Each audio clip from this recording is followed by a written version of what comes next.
Hi, and welcome to the stream. Oh, it's gonna be a nice and quiet stream today. Got Mechabellum up on stream. Oh, I've been eating a lot of leftovers, and I've been living the adage, you are what you eat. So right now I am a talking pie, and I'm in no condition to play games. So I'm just gonna watch games, and I'm just gonna commentate on them. And Mechabellum is probably the best game that I've played that I think is commentatable. So I'll come back to it. I haven't played in a while, and I'm not particularly interested in coming back. But I am kind of out of date on the meta, kind of out of date on, like, I think the last I played, they added Fire Badgers as a regular unit.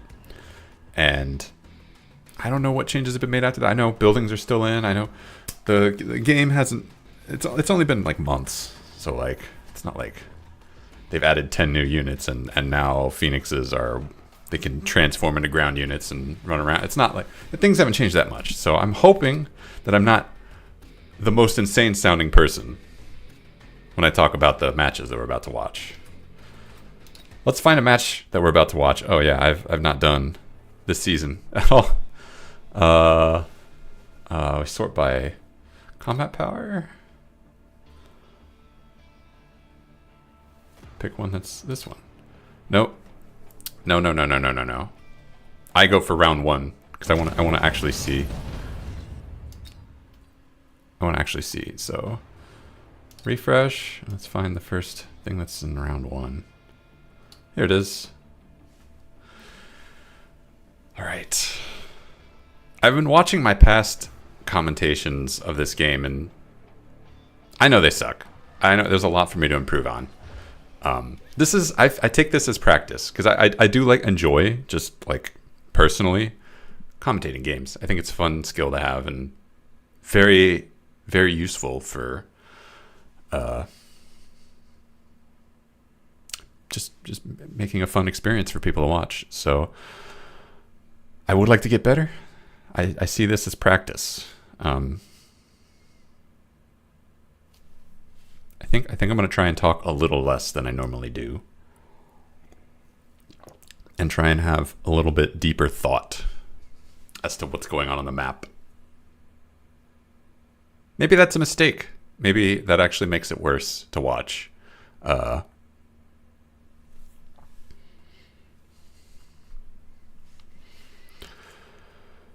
Okay, blue player, red player, here we go. Let's get started.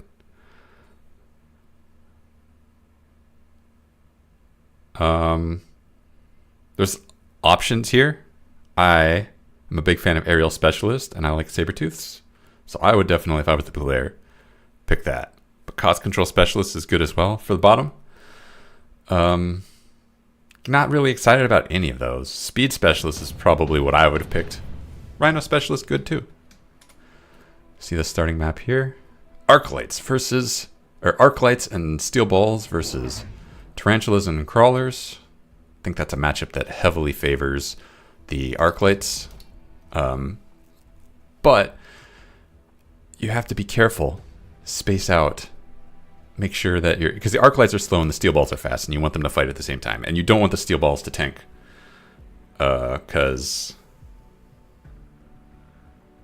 Well, I guess you do want the Steel Balls to tank. That's perfectly fine, so never mind. Blue player, getting some Void Eyes. Good counter to both of these units, but need to figure out where they're going to come from. We've got red deciding they're going to push down the middle. They've got the Arclight wings here. Steel Balls pushing down the center into this tower. So they're going to want to have some chaff to absorb the shots coming from here. We'll be seeing that in a moment. Red player yet to build units. They're getting Crawlers. Good pick. Put those right in front of the Steel Balls. No, putting them right behind the towers. Also good. Space them out. Not very enthusiastic about the Crawlers over here hitting this tower. All right, both sides Crawlers going out to fight. Arclight and Tarantula are going to be mopping up. What we want to see is which side runs out of Crawlers first. it's the blue side. The blue side runs out of crawlers first. The steel balls have easy locks. Easy locks. And those Void Eyes are not going to do enough damage to turn this around. Can't be done. Yeah. You have to respect the Arclight. They're not tanks, but they're not slouches either. Only the tarantulas, it'll take some time for them to knock down an Arclight. And the Arclights do mop up Void Eyes if the Void Eyes aren't shooting back. So blue needs to respect that. Getting sledgehammers. I guess we see that last round red had more crawlers. Sledgehammers can turn that around. Sure. Sledgehammer's not the worst against steel balls. They lose, but they're not the worst. Red getting a marksman. Perfectly safe pick. Counters all sorts of shenanigans, putting it on the right tower. There we go, blue getting the Phantom Ray. This is exactly why you get the marksman.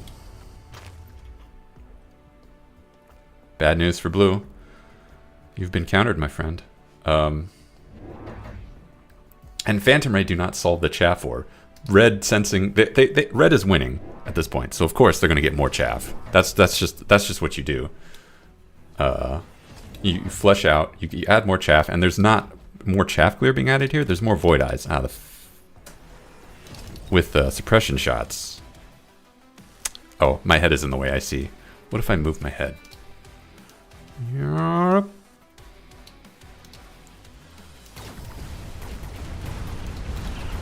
Alright. We should expect red to win this because they have more chaff than last time.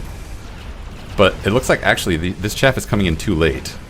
So the steel balls are tanking when the crawlers should be tanking. And the right side is completely collapsed because of the Phantom Rays.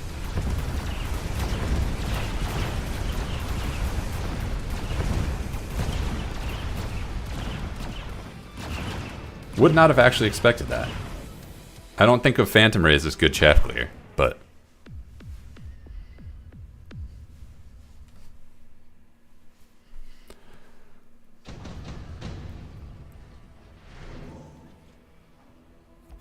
redeployment for blue. Should be seeing redeployment for red too. They might be eyeing that Rhino Assault though. Oh, no, my head cannot be here. Go back. Oh, no, that's the wrong thing. Yeah, I need to stay here. Sorry UI down here in the bottom left. You just don't get to see that. Redeployment for sure for red to fix their chaff. Rhino Assault is cheeky, but I don't think subsidized steel ball would be a good idea. Extended range Stormcaller is a kind of a trip. A skip would be okay, but redeployment is just so good. It's just so good. Rhino Assault, alright. Oh, wait, did blue just get this tarantula? Oh yeah, they did, because they have no levels. They have no experience. And the Phantom Ray has moved. Smart. Move it away from the anti-Phantom Ray unit up here. Though, like this was the thing clearing chaff, so I'd expect there to be another tarantula over here to kind of make up for that, but I guess not. This Rhino is going to have a bad time landing on a Phantom Ray. Range for the arc lights, I don't know what that's solving. It's too early for that.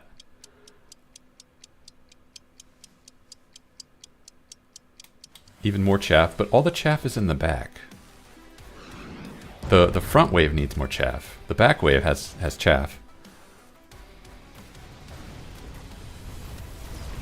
Rhino doing a lot of damage to some crawlers, and that's it. Not a very good value for a 200 cost unit. Oh, and these crawlers, they are feeding a tarantula and doing nothing else. Meanwhile, over here, this is not getting stopped. The Phantom Rays were the difference, and they're gone now, so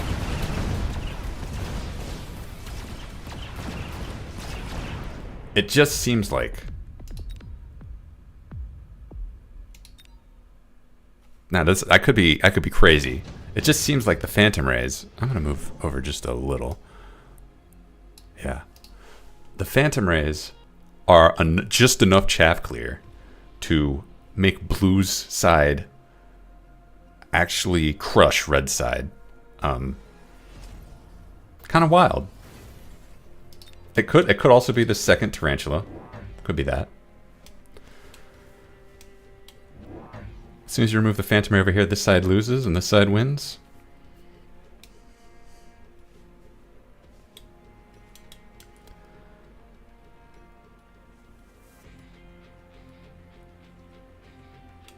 Oh, here we go. This is going to be something cheeky with the mobile beacon from blue.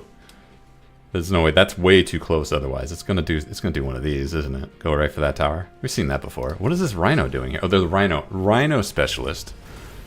Oh, okay.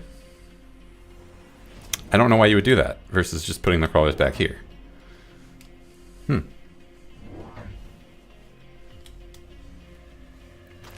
Expecting something? No idea. Marksman for red up here to counter the phantom rays here. But we've seen that that's not good. Like, this guy could not hold this lane. So phantom ray, marksman over here will not hold this lane either. We need more chaff. That's honestly what, like, this chaff is too far back and this is not enough. Or more chaff clear.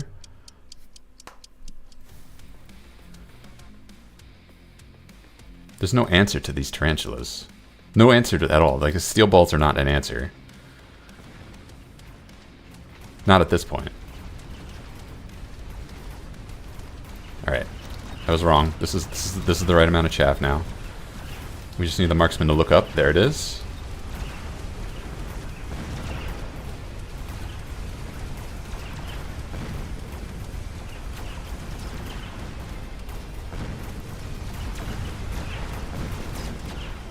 Yeah, see, no answer to the tarantulas. It does not matter.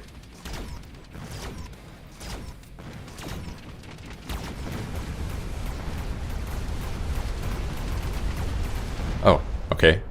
I guess it dies anyway, though, to arc lights. Well,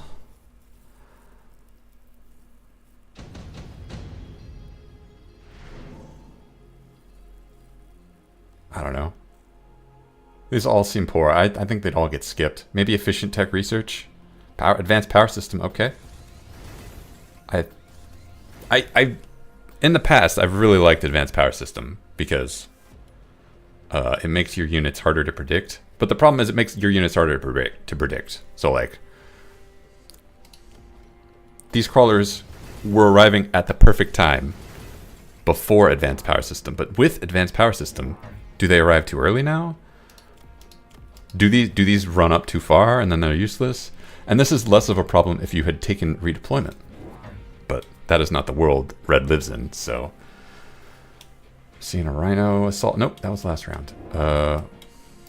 This rhino is just here, not doing much. I don't know what these crawlers are doing. Are they supposed to be baiting out units? High explosives for the tarantula, so red is just gonna lose the chaff war, guaranteed. Tarantula's high explosives are just gonna out clear any number of arc lights. That doesn't necessarily mean blue wins, yeah, blue wins though, because it's nothing really countering the tarantula, but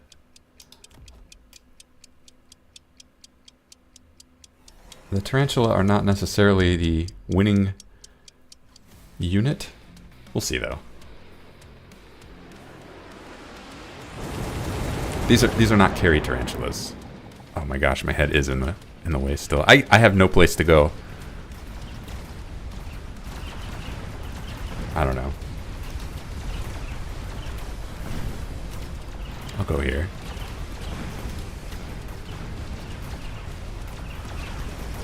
So we got more marksmen from red to take care of this phantom ray even faster, but the problem is there's a rest of the army to take care of, and, you know, marksmen are good. They're not that good. They're not carry the army good.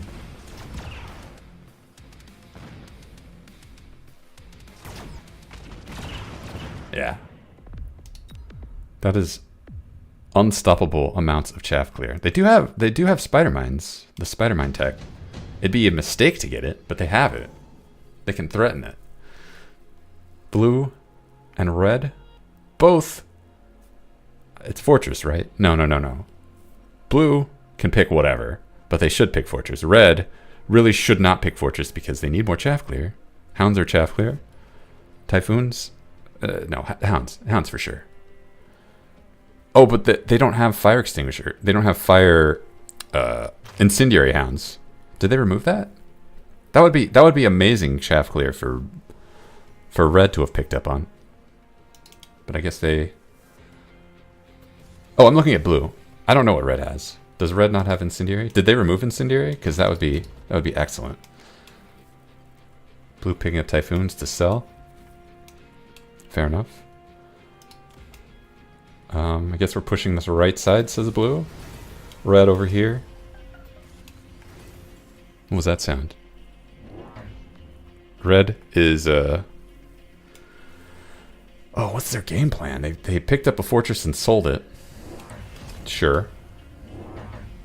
Rhinos. Okay. Where are they going to put them? In the back. Ah, that's very uncheeky. That's very, very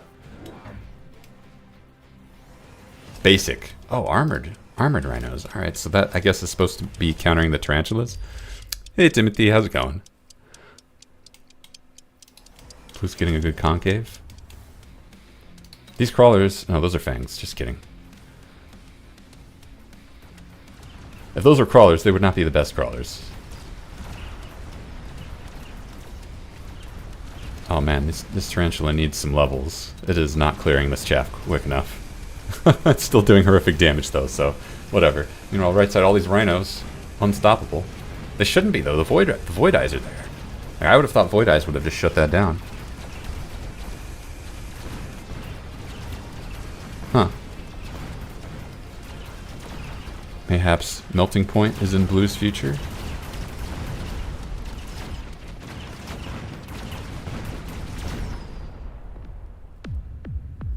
It's very easy to counter. Melting point counters that, but melting point counters a lot of things. Hackers counter that really well too. It's not something that I see win very... It wins one round, and then your opponent counters it. But that means that blue's round is predictable. Blue is going to get something to counter these rhinos. And you can't sell them. I mean, you could sell them, but you've just invested so much money into the techs. So you're not going to sell them. Void Eyes getting leveled up. Are Void Eyes good? I don't think they're good. They're probably still bad. They should be, though. They should be good. It'd be good if they were good. I don't think... How do I unselect? Ah, I just click nowhere. Right click nowhere. Alright. Blue hasn't done anything yet. Red has spent most of their money, but they haven't bought units yet. What are they going to get? It'd be an excellent opportunity to put heavy pressure on this. There's a lot of tarantula, a couple of void eyes, decent amount of chaff, but there's no like carry unit. Something to back up this rhino that's going to fall from the sky. This is a lot of chaff clear. Maybe an overinvestment in chaff clear from blue. That's 4 tarantulas. Like, okay, a rhino on the left side. That does qualify, but I feel like rhino is a fragile solution. But I guess we've put photon coating on it, so you know, why not? Why not put all our eggs in this basket? See how far we can carry it. Let's go. 5 rhinos on the field from the Rhino Specialist Red. Ooh, the tarantula's doing nothing to it. The tarantula's high explosive getting turned into a liability. Yeah, and the chaff is surviving.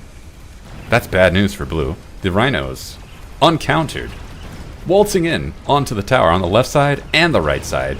It's high explosives bouncing off their armor. Yeah, that's complete collapse. This is real bad news for blue because they have yet to counter it, and they have to counter on both sides now. So that makes their turn insanely predictable. They're going to put a melting point on the left, melting point on the right. Just kidding. Nuke is in this game. Forget what I said. We're just going to drop a nuke. Or electromagnetic blast, I guess, says red. Nuke. I don't know why you wouldn't go nuke here. Just been watching Creepcast. They do creepypasta stories. That's cool. Bring out the nuke. We demand it. But maybe Blue is thinking, wait a minute. Hold on. Acid Blast. Could I solve both sides of rhinos with that? If I bait out the rhinos. If I get the rhinos into one lane, I could Acid Blast them. Put the rhinos there. Even the Tarantula's high explosives get... Oh, we're going to skip? Wow. Okay, Blue is super confident that they had the solution. Let's see the two melting points. There they are. One on the left, one on the right. Unfortunately, like that's super predictable. So what Red has chosen to do is get even more. Actually, we've got this basket. We've already put 10 eggs in there. Why don't we put another 10? All of the eggs in that basket. Only rhinos. Uncounterable. Oh, we're going to put all of our melting points over here too. Interesting. So our hope is that these rhinos just forget. They just take a nap. There's no way. There's no way this is good enough. There's no way. Come on. Drilling claws for the crawlers. Okay, so we don't care about the tarantula. We've solved the tarantula, says Red. Drilling claws are going to make this hilarious. Rhinos waltzing in. They do have... there's 4 of them on the left side, so even though the melting points solve them pretty good, you know, it does take time, and that's time that the chaff is moving into position. Right side, completely hosed. We're not even going to look at that. We're looking at the left side. 1 rhino left, 1 tarantula left, 2 melting point... Wait, where's 1 melting point left? And that's it. But the left side army for Red is gone. It's just an arc light and a marksman. Melting point can handle that. The rhinos come in, they melt, you know, as melting points do. Just kidding. Back rhino finishes the job. I don't know what you expected, but good news. Game's not over. Blue has a chance. You put melting points on the right side, you solve both sides. Ooh, that feels good. Oh, that feels like victory right there. Red, what are you going to do about it? Sandworm? Sandworm does bamboozle the melting point a little bit. But it's not a hard counter. It's not a solid counter. Blue says Sabertooth. Sabertooth to counter the rhino? Yeah. Technically.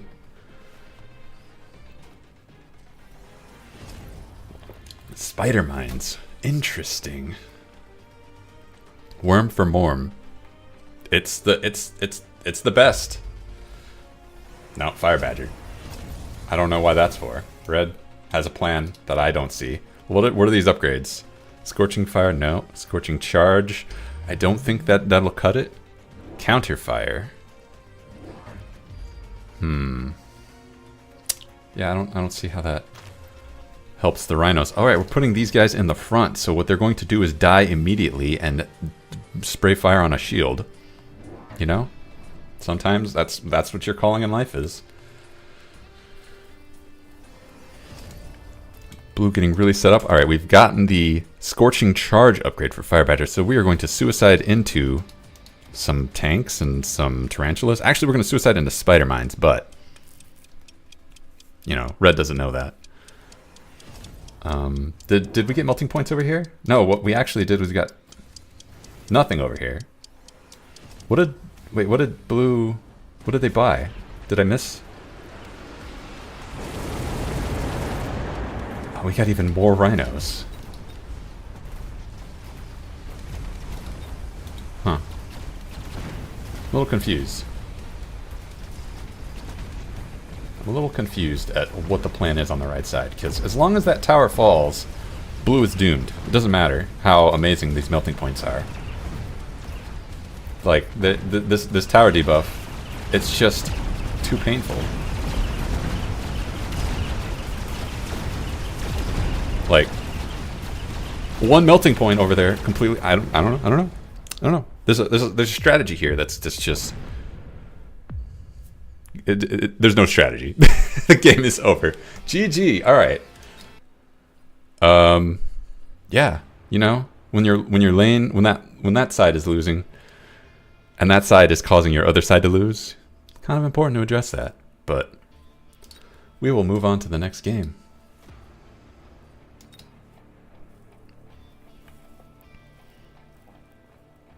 I don't feel like should have upgraded the tower.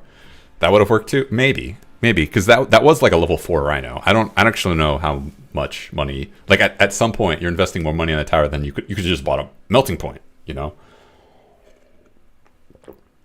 1 melting point. It was. Every time I play a Rhino, it gets countered, and then I feel bad. Like it's just not a good. It's just not a durable solution to anything. It's really good for like surprising your opponent. You don't expect the Rhino comes up your back, stabs the tower in the back, and you're just like, well, okay, great. What do I do now? Really good at dealing with chaff. Really good at tanking damage. If it doesn't reach the opponent, like it's a melee unit. So if it doesn't reach the opponent, it's just a big wall of hit points. And, you know, a Sabertooth is also a big wall of hit points, and it can shoot and actually contribute to the fight. Blue going supply specialist, Steel Ball Fang. Interesting. This combo of units, I hate to see it every time. Oh. Meanwhile, red Arclight Sledgehammer, very anti-chaff. Hate to see that when you are Fang starting. What is blue going to get to supplement this speedy? We're going to put the steel balls in front, and we're going to blitz them towards this anti-armor cannon. Well, I don't know if that's going to work. The Fangs are going to wait in the back. They're going to gradually approach the enemy to get mopped up by Arclights. There's a bridge. There's a bridge unit. We're waiting for it. Waiting for blue. Any second now, we're going to see it. Red not chosen to buy units either. They've just spaced out their units evenly to receive basically whatever. They don't know what to expect, and you know that's fair. Against Steel Ball, kind of had to expect. They could come from anywhere. They could be aggro. They're probably not going to be over here. They're probably not going to blitz into this anti-armor cannon. That would be silly. Yeah, okay. Back the steel balls up. Very reasonable. We see that red has chosen to get Void Eyes to counter the steel balls. Why not?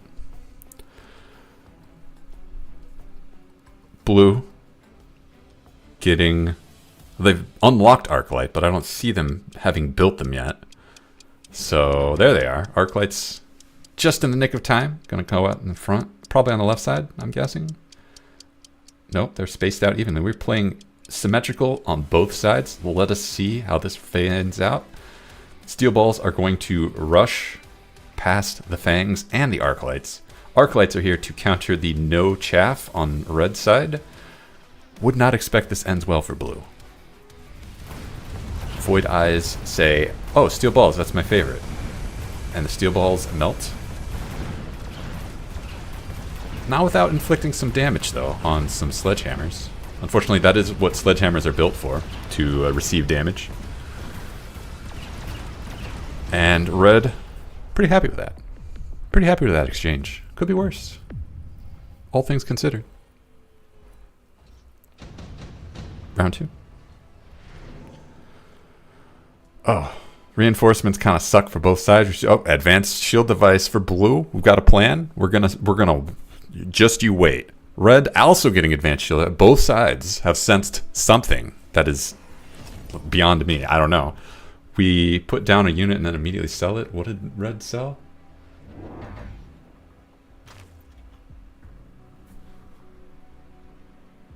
I don't... Both sides sold something. I missed it, though.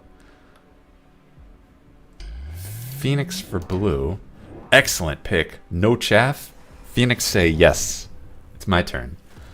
Red, not realizing that I don't have chaff, gets Marksman. Marksman good counter to Phoenix, but they're not good counters if the Phoenix shoot the Marksman in the face. Biased on the right side for some reason. Red breaking the symmetry. Sensing something, but I don't know what. Here we go. Phoenix should start to do major damage, especially the one on the left side, because there's no anti-air on the left side at all. steel balls countered even harder by marksman. Love to see it. Oh, I missed the shield. Blue put down a shield to supplement their fangs against Arclight. Yeah. It's very important that you protect your fangs to moral support. To maximize the amount of moral support they provide. Yeah, okay. You know, Phoenix are a good unit. They can only do so much. Marksmen do counter them.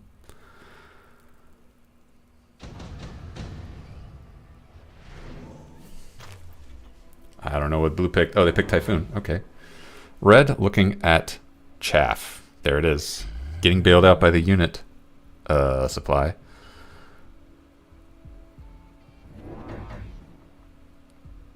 Space the crawlers out evenly.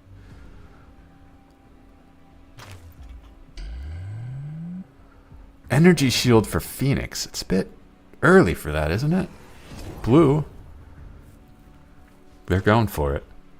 They've got they no longer have the chaff advantage against red. Not that they like fangs or whatever. It would be nice to have crawlers to supplement your steel balls and your Phoenix. No, we're going deeper into fangs, says blue. Where are you putting them? Probably to supplement the Arclights, sure. This is bad news for blue. Bad news. What we expect to see is the crawlers from red are going to tank a lot of damage. The Phoenix aren't going to be able to get the value they need. And red at this point, they're mostly chaff clear, but they have 6 marksmen. 6 marksmen are decent at making big targets go away. If those marksmen get anti-air, let's see if they have that. Yeah, they have the option.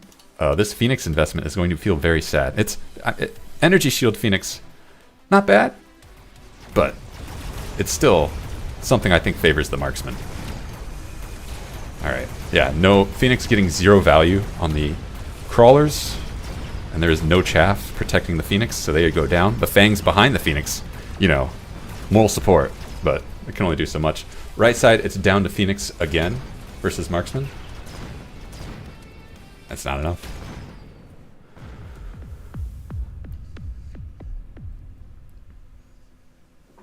This is a problem that blue can recognize, though. This is not something that... oh, snap up that shield airdrop. We're going to put a shield down, protect our fangs. That is the key. Fangs. Keep them alive. The moral support for days. And we get more fangs. More chaff, because we recognize, says blue, that we just don't have enough where we need it. Red getting the shield airdrop as well. I guess we're protecting our command center. Why not? Another Arclight.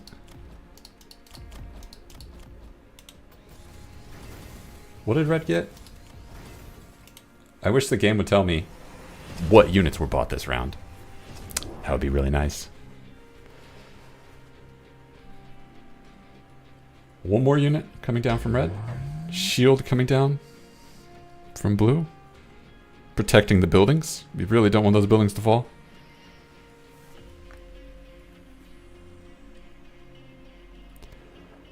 I know you guys picked advanced shield device, but that doesn't mean marksmen don't take down the shields decently fast, you know? Or Phoenix. Marksman and Phoenix are both pretty good at shields. Don't worry about it.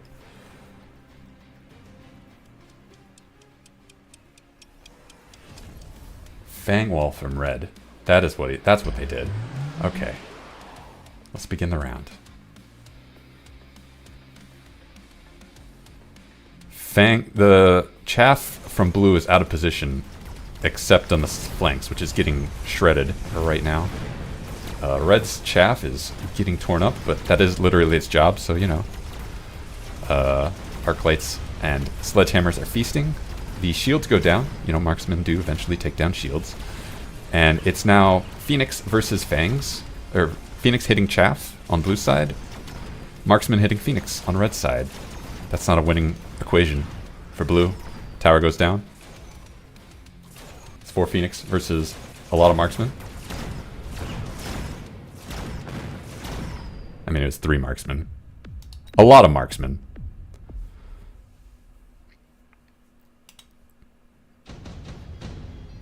Red's got to be happy with that. Blue's completely skipping all these options. Skipping deployment module is a little curious. I feel like that is a good unit to pick. You could also do some fun stuff with super heavy armor, but I can respect skipping that. Oh, deployment for red. Red senses the opportunity here. Let's see where they do with it. Because they don't have any units here that really beg for a deployment module at this moment. They're kind of evenly spaced out.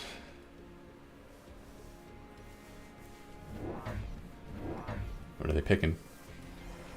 Crawlers. Okay, so we're getting more chaff, says red. Not a bad pick. When you're winning, getting chaff is always fine. Always acceptable. Blue, what's your solution to this conundrum? Oh, blue's already spent their money. What did they spend it on? Did they get more Phoenix? Because that would be the wrong move. I don't see any. What else could they have spent it on? The chaff placement here is just not correct.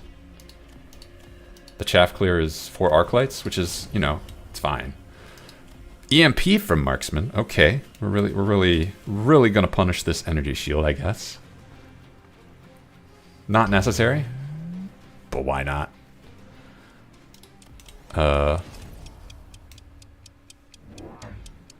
I guess this deployment module is for a future round. We'll find out soon. We just get more chaff, putting it out in the back. We're really making our second wave of chaff big. We are going to make the enemy's arc lights the heroes, which is not what they want to be. That's the Phoenix job.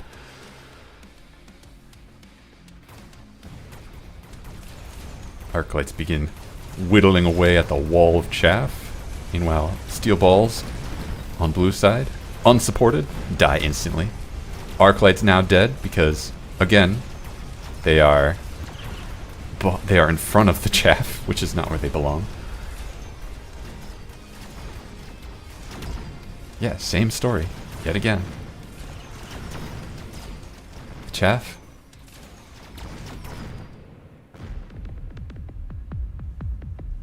Red's chaff game is there. Blue's Phoenixes are not getting any value, and the Phoenixes are what needs to happen.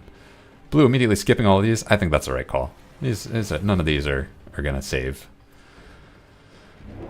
Ooh, what is that? Mustang? Mustang. Level 2 Mustang from blue.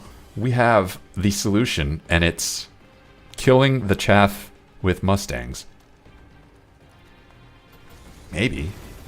Mustang's actually very bad against crawlers, but I don't know.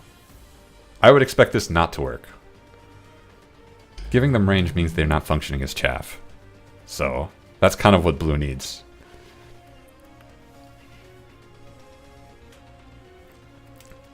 Even if red had bought nothing, I would still expect them to win this round. But they have bought marksman. I guess they're expecting... I don't know what the marksmen are for. They get range, they have EMP. I would actually like to see aerial spec instead of range, because that makes them prioritize the Phoenix.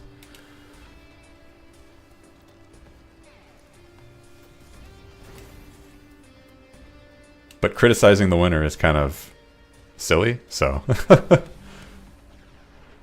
I would have done this thing to win even harder. Okay, great. It's still a win. Anyway, Mustangs are now contributing to the chaff clear, whittling away the fangs, which they're really good at. Now they're stuck on crawlers. Phoenix is doing nothing. Meanwhile, once again, all of Blue's army is exposed. The chaff is coming in from the back. For the moment, it looks okay, but the Mustangs are getting cleared up, and once they're cleared up, the Phoenixes go down. Oh, I guess EMP doesn't counter energy shield at all. Is there any upgrade on these Phoenixes that might turn this around? Nope. Quantum reassembly? Absolutely not. Oh, what? They won?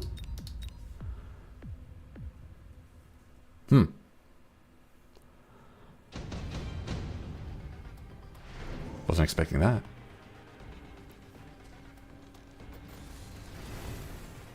Great job, me.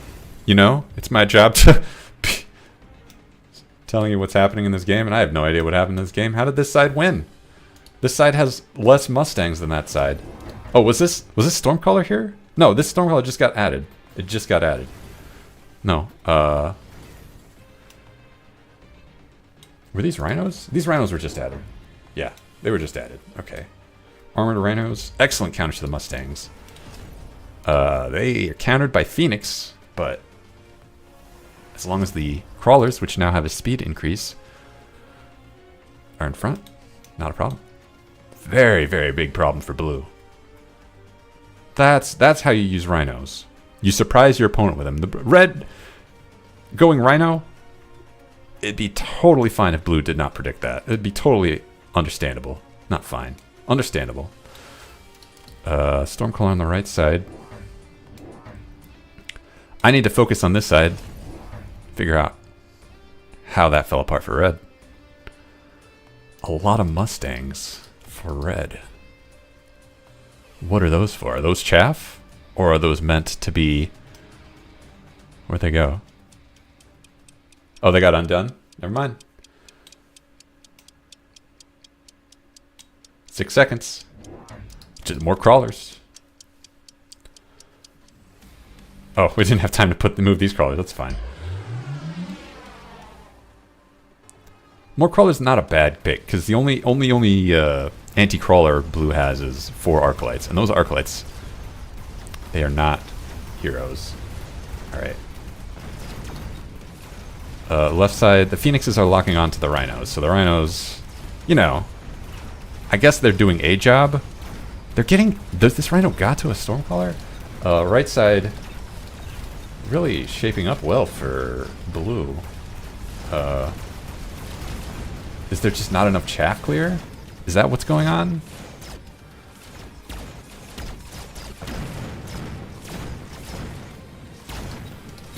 Oh man. It might be a lack of chaff clear on the right side. Because the Phoenixes are actually connecting to choice targets. They're actually getting the value they need. Blue skipping all of these. That's a right call. I wouldn't pick any of these.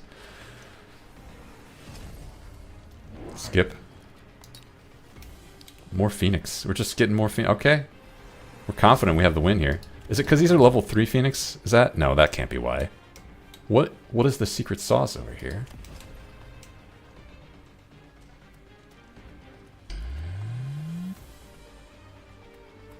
Mountain from red. We are serious about ending this game right now. Putting that mountain right in front. Not anywhere smart. We're just gonna put him right here. I don't know what that's supposed to do.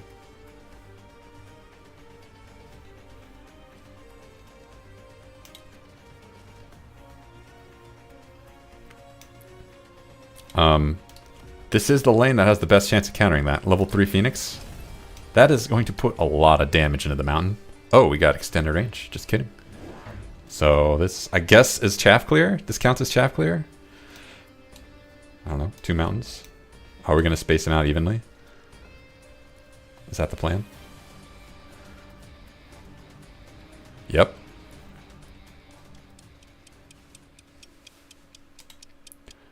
Legally, that's chaff clear, I guess. Let's see it in action.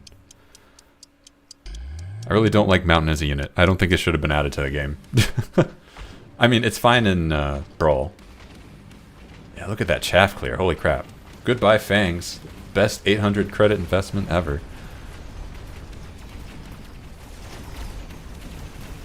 Dang, it does a lot of damage to steel balls.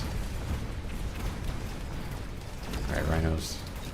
Tanking a lot of damage from Phoenix, and then it's dead. For some reason, left side now is... There wasn't, like, much of a substantive change to explain why this lane is suddenly pushing. But it's definitely a question of chaff. Because once these Phoenix start logging onto targets, like, that is happy time for blue. Phantom Ray from blue. Okay, we're gonna put those somewhere fun. Not a very good pick against Marksman, but hey, you know what? You could also just pick it and sell it. I think that's what happened. Fang Shield, love it. Great pick. Another Arclight.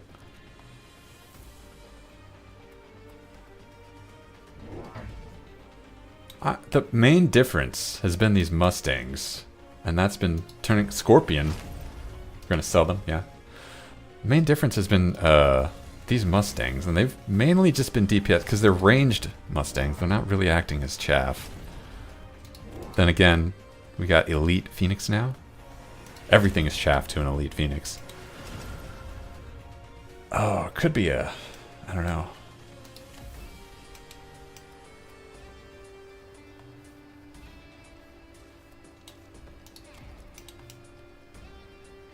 I would love to go in the replay and see what is happening to make blue go from a 0 to a hero. First on this side and then on this side.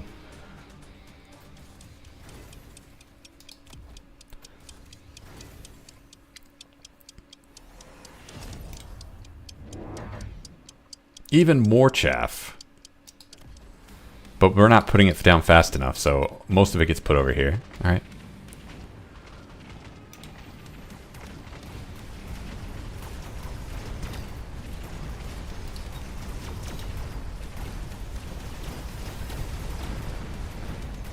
Yeah, all of Red's chaff is dead. And... no, actually, sorry. All of Red's chaff is dead, but all of Blue's... No, yeah, all of Red's chaff is dead. And, Blue still has a little chaff left. So that's really the difference. That's really what it is. They're just winning the chaff war, because these Mustangs do count as chaff now. There's not that many of them. But there doesn't need to be. You just need the one. Marksman hitting Mustangs. Very happy. Happy times for your Phoenix. Especially your Elite Marksman Phoenix. Yeah. That's it. That's the winner. The solution is not more chaff. Not this case. I see advanced targeting system. I assume you have to pick that. Yeah, you just have to pick that every time. Range is just too valuable. We're gonna assume Red picks. They're just taking their sweet time, thinking about what they could be doing. They're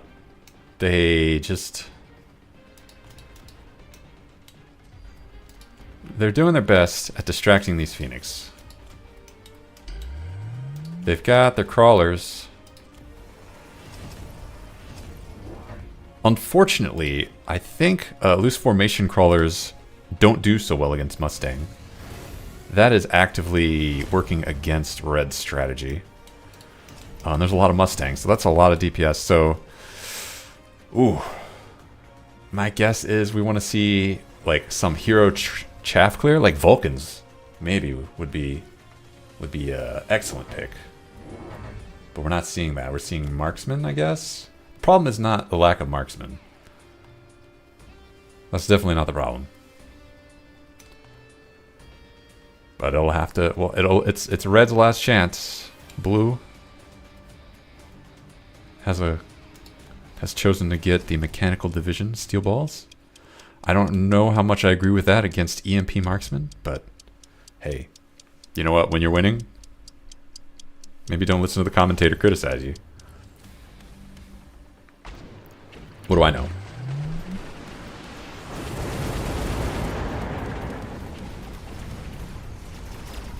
Certainly not this game. Look at these Mustangs melt all of that chaff. It doesn't even get to this line here. It's just melted. All of the Mustangs are intact. There's this big wave of fangs here that the marksmen are plinking away at. And they're shielded fangs too. That is bad news for red. This is no good. Not the way. Absolutely crushed. Yeah. I think this is just a matter of the chaff game completely turned around, and that's partly red contributed to that, I think. That's my guess. Oh well. I'll have to watch the replay of that to figure out if I'm actually insane and missing something important. Like, wow, quite the turnaround. I was pretty sure red was going to win that. I would have bet my precious insight on that. I have no insight, but I would have done it anyway. All right, round one in progress. We have the red player here, Fire Badgers and Crawlers. Good combo. Versus, I'm guessing, Hounds and Sabertooths. Real bad news for blue, because there's no answer to those Sabertooths. Certainly not Fire Badgers. They are spaced out. We got a nice, even backbone of Crawlers for blue. Nope, for red. We're still waiting on blue's response. They've gotten the recycle. They've recycled something. I don't know what they recycled. Why do they have field recovery?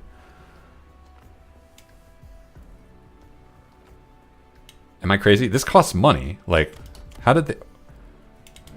Okay, they bought a Fang. Yeah, this costs 100. So why would you do that if you're not recycling? 1, 2, 3, 4, 5, 6, 7. How did? What? I'm confused. What did they recycle? Oh, okay, don't worry about it.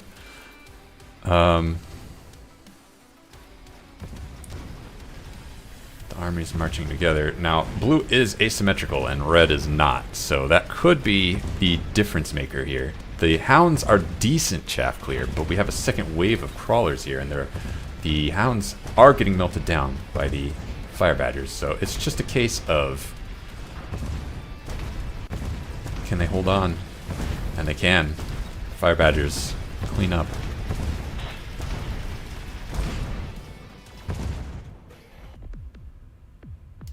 Got little fangs on the side here, absorbing Sabertooth shots, doing their job.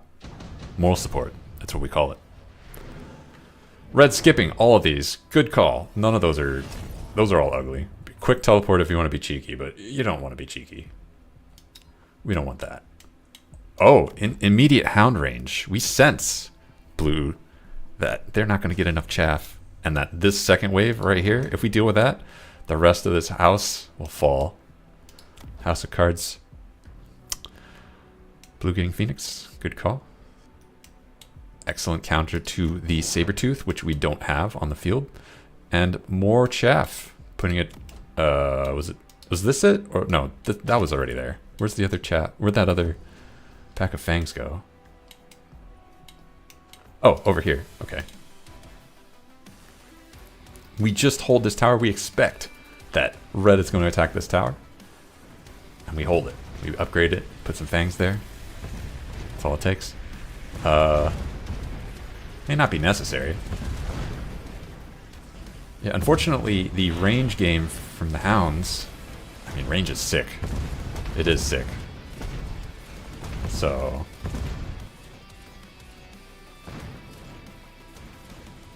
all of Blue's army has been mopped up, except the Phoenix. There's no anti-air whatsoever, but that is not going to be a long-term thing that Blue can rely on.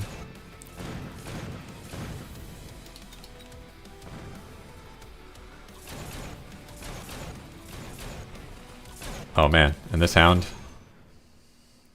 too confused to shoot at a wall. We've all been there, buddy. Alright, red getting...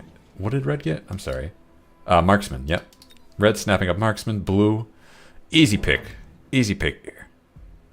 That's not what I was going to guess. I was going to guess Mustangs. We're going to put Rhinos over here because we really want to bamboozle red for some reason. Oh, we're going all in here. We're putting Crawlers. We're putting... second Rhino. Where's second Rhino? Over there. Okay. Interesting. I don't... you know, blue should anticipate that red's going to get marksman. Because that was a card pick.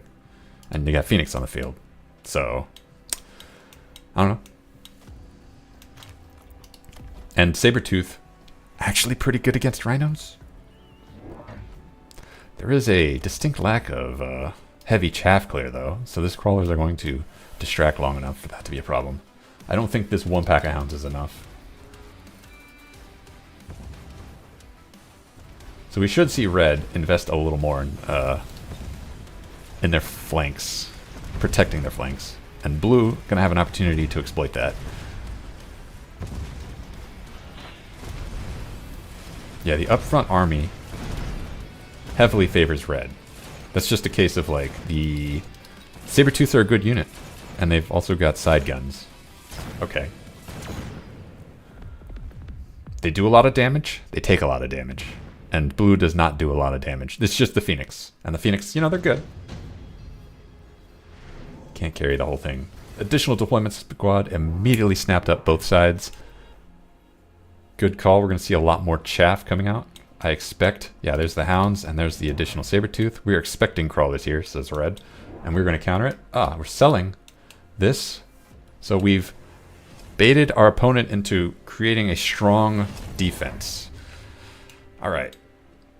Extra hounds over here. Yeah, that's a solid wall here. Alright. There are no gaps for blue to exploit. So blue says, hey, I know. Hackers. Excellent counter to rhinos, except I'm the one who built the rhinos, so I don't know what blue is countering here. I guess they're trying to counter the Sabretooths. We'll see.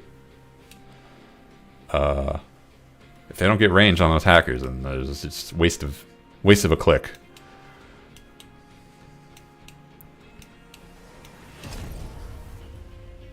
This says to me that's a little desperate of a move. All right, these rhinos are going to get moved directly into this Sabretooth, which, you know, that's not going to end well. Yeah, once this guy's down. Yeah, okay. Over here, these fire badgers are getting a lot of value.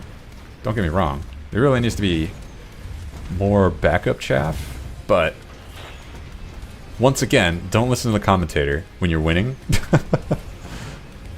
Hackers stealing some hounds. I guess that's value.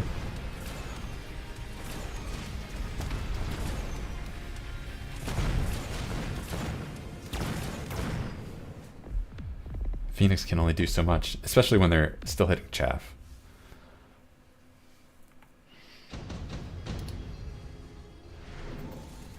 Alright, red skipping all of these. Good call. These are all garbage. Maybe acid blast, but no. They're all garbage.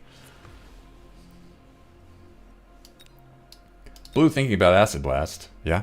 Pick it up, put it right here. Make those Sabretooth regret the day they were born. The problem is the Sabretooth. Oh, that's a bit back there, isn't it? The Sabretooths are, you know, they're the threat, but there's not really much to capitalize on the acid splash. It's just the Phoenix. Unless the hope is that the Fire Badgers suddenly can do massive damage. Maybe. They've got Ignite. We're okay. Blue is going to try and burn down these Sabretooths with fire. I've never seen that work. I've tried it. I've never seen it work. But maybe this is the time. Maybe this is the way that works. This is a level 3 tower. Okay, interesting. We got more Fire Badgers here on blue side. We're going to try and burn down the opponent.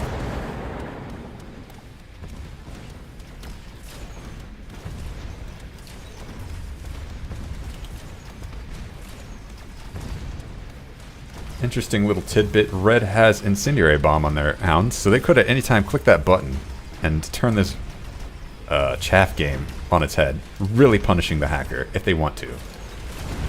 Hacker is getting value. That did turn one Sabretooth, and I think that made a huge difference because now there's no army left on this level 3 tower.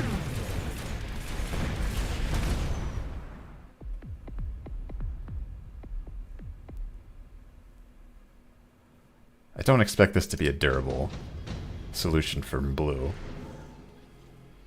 but we'll see. Red picking up Phantom Rays. Very expensive.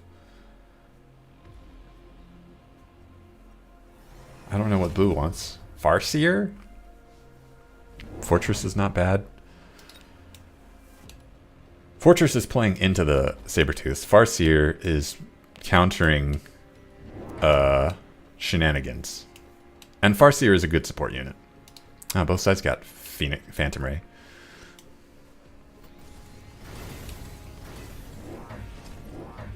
Range for the hackers finally comes.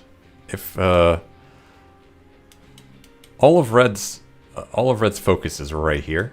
If they get more crawlers, if they get like more layers of crawlers, and they keep these fire badgers tied up just a little longer, they've got it. They've got it in the bag. These fangs maybe here to do that.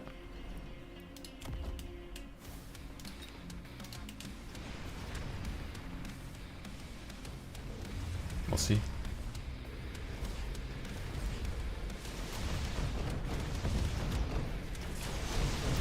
Turns out Phantom Rays are really good at chaff clear, and these ones have range. Okay, interesting.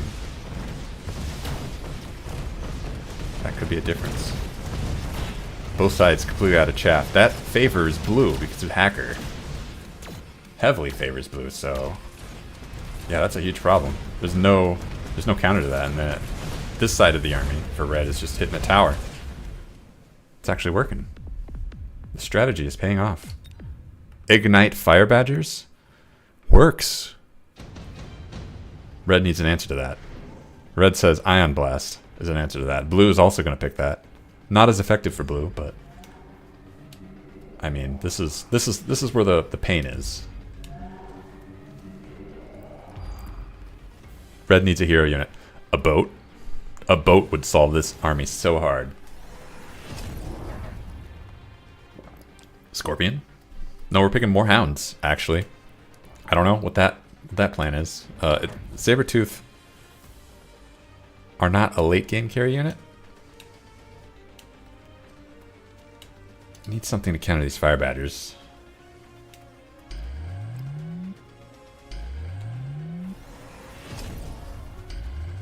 Putting a lot of shields down because we are anticipating the Ion Blast, and that is correct. It's coming. It's gonna do a lot of damage, but the shields will hold. Keeping this army honest. Keeping this fight honest, not this army. I don't know what the plan is for red. More hounds. I'm not sure what problem that's solving. Got barriers up for blue's hackers.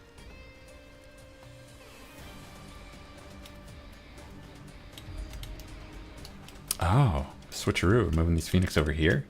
Oh, and there's a hacker over here too. Okay, so blue is set on the left side. They are going to come up with a sneaky play to turn that into the new battle line. I don't know if I agree with that.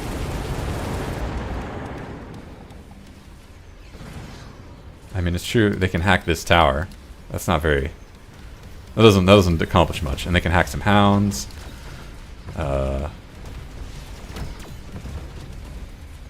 Wow. Wow, okay. This oil that red put down is actually punishing them. Interesting.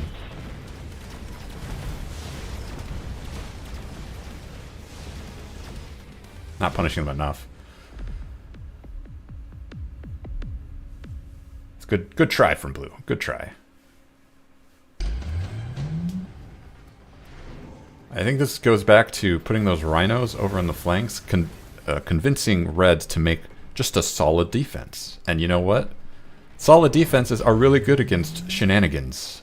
So I don't think that's something that adds up. If I were blue, I would be looking at some more artillery. Even more hackers wouldn't be terrible, but I would actually be expecting red to get overlords at this point. Phantom Ray are good too. I guess going mass Phantom Ray would be a solution. Something to address these fire badgers and their tank melting flamethrowers. That's all we need. That's all we're looking for, honestly.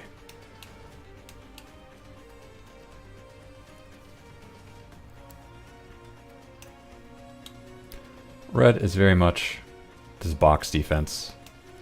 Very solid defense. Very much is asking to be pulled apart.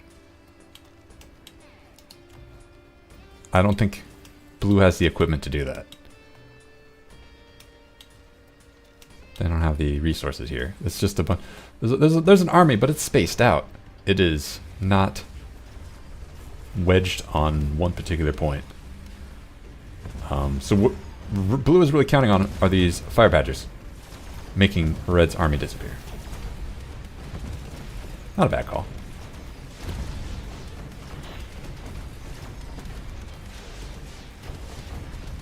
I mean, it works. So, isn't there a counter to ignite? I feel like there is.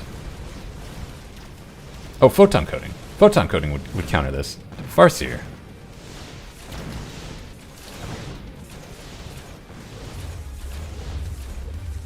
Man, this tower. Upgrading this tower to level 3. Big play. Oh, and that's it. That's game. That's... Yeah, alright. Well... Did not know Fire Badger Ignite was that good. Every time I use it, it's garbage. Every time I use it, it gets countered instantly. So, I don't feel bad underestimating it. But man, I am confused.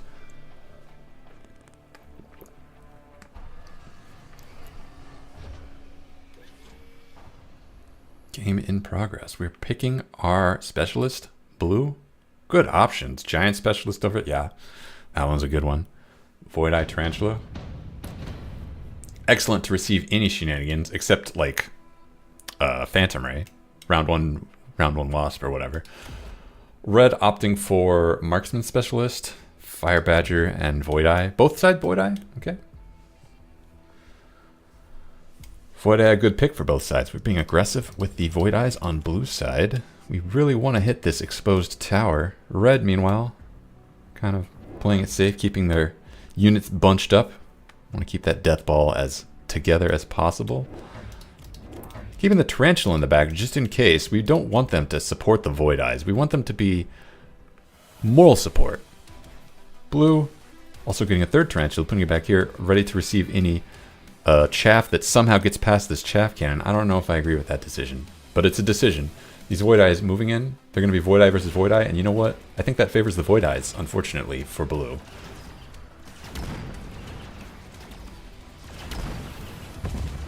Fire Badgers are here.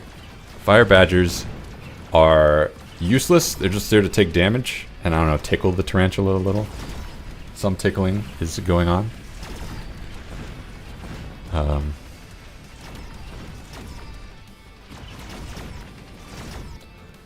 Weirdly enough, this Tarantula is putting heavy pressure on the left side, even though it's put in the back, and probably not the best spot for it. Gets taken out by the cannon. And that's that match. Let's zoom in on those marksmen. Let's see what round 2 holds. Red is getting their buddy. Blue getting deployment module. Red thinking about that deployment module. No, they're thinking about elite steel balls. A good counter to a chaffless board. But it's not going to be chaffless for long. So, I don't know if I agree with that choice. The Tarantula getting field maintenance. Okay. Blue very confident with their position. They get 2 fangs. They have a deployment module in the wings, so they can move this back Tarantula up if they want. Red has this nice death ball. If they put chaff here, doesn't necessarily mean they're going to win, because these Tarantula here, they're moral support. But eventually they'll get in the fight. And that could spell doom for red. Just one fang and then more Void Eyes. Alright. Who am I to complain?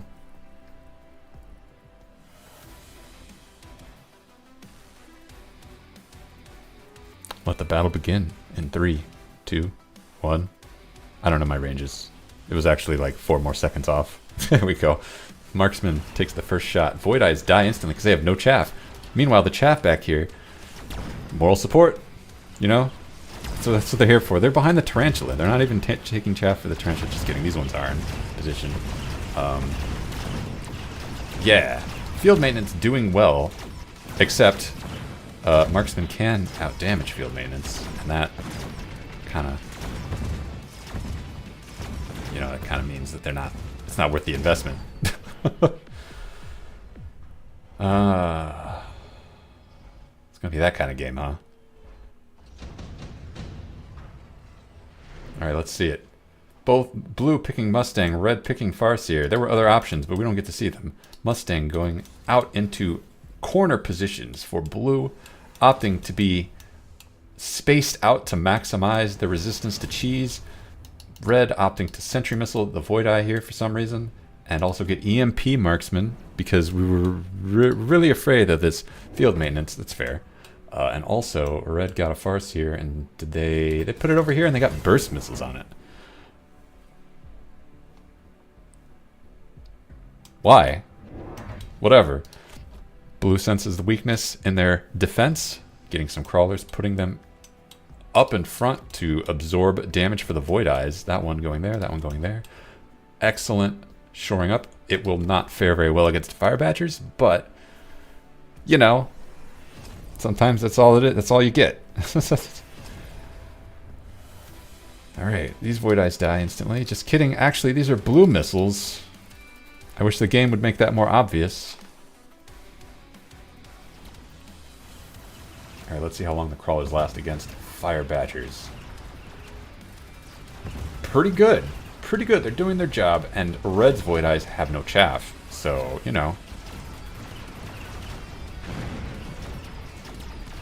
Give that one to blue. Good job.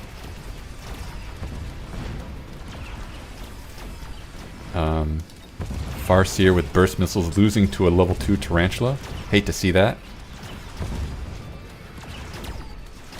I spent $500 to lose to a level 2 Tarantula. Says Red. And they get punished for it. Also the right side, they get punished for their Red's lack of chaff. But hey, I can turn around instantly. Blue sees Incendiary Bomb, snaps it up. Yes, I win. Red also sees Incendiary Bomb, snaps it up, but takes time because they want to draw out the decision. They're looking at that Wasp Swarm and going, no, actually, I don't play spells. I would prefer to lose. You know, I can respect that. I don't like Incendiary Bomb. I think it should be removed from the game, but it's in the game. You got to pick it. This is Doom. We don't need to, I don't need to commentate on this match. We can just yeah. Red bought a Farseer. Doesn't matter what it does, it's gonna die anyway. Blue. Anti-missile Mustangs. For the Farseer, I guess. Sure. Yeah, you know? Like, okay, sure, my level 2 Tarantula defeated this Farseer already, but what if I defeated it even harder?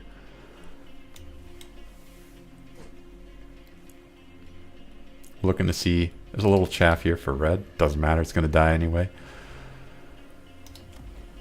Blue, I guess, sensed some scenarios coming their way. They put down one shield, but what about second shield? It's either that or a unit. That's a hard choice to make. Sometimes, or we're picking neither, actually. We're saving that money and that deployment slot. That's not how that works, but we're doing it. Fire comes down from blue and makes red's army very sad. All of the Void Eyes, well, they get to shoot chaff. Okay, so they're not totally useless, but they are useless. They do blow up.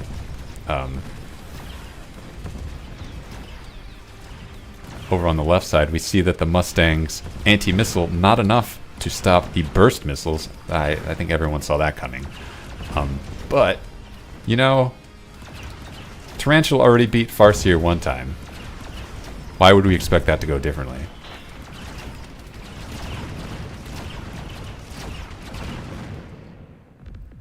Dear Mechabellum developers, please nerf Tarantula, thanks. Says Red.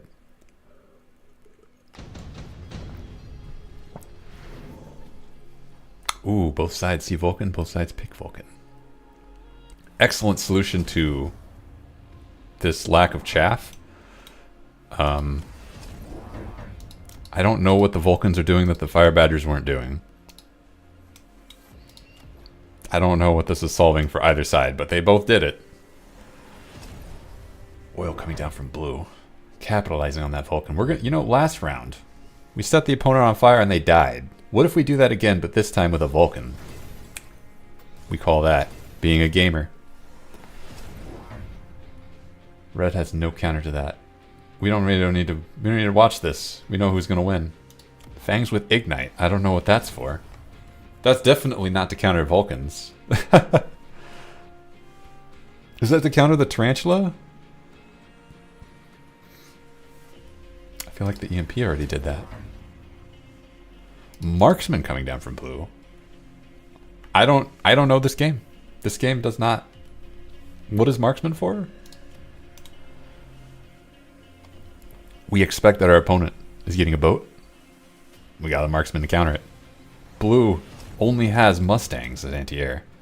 Those counter the Abyss, but they don't counter a boat. Actually, they do counter a boat. But with a Marksman, better believe blue is prepared for the worst. Alright, the world's on fire for red. A lot of Farseer missiles hitting crawlers on the left side. Oh, this Vulcan could be the difference maker. They could punish the heck out of this.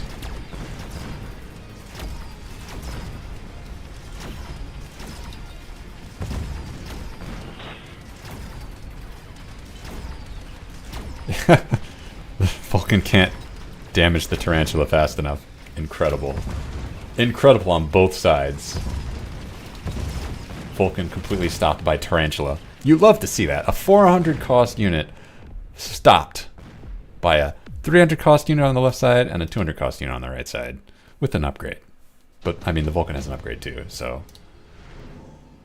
Love to see it. Steel ball production from blue. Okay. Nano repair kit from red. That's going on this Vulcan. So we want this battle. We want an eternal battle over here. We want the Vulcans to be unable to kill this Tarantula and the Tarantula to be unable to kill this Vulcan. It's not how that works, but that's what we want. Melting point from blue. Melting point from blue. Okay, I would have understood if melting point was coming from red to counter the Tarantula and the Vulcan, but it's coming from blue. Is that to counter the Vulcan? You know what? I read the forums one time and they said melting point was OP. I just build melting point round 6 every time from now on. I win games. Who am I to... Don't listen to me, the commentator, when you're winning. You get melting point because it's Imba. That's why you do it. All these fangs with Ignite? Don't worry about them. We got this Vulcan. Vulcan with range. He says fangs with Ignite aren't real. They're a myth perpetrated by Big Fang.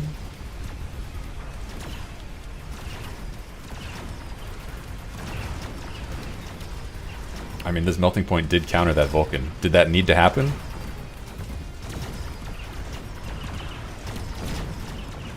Sure, it needed to happen.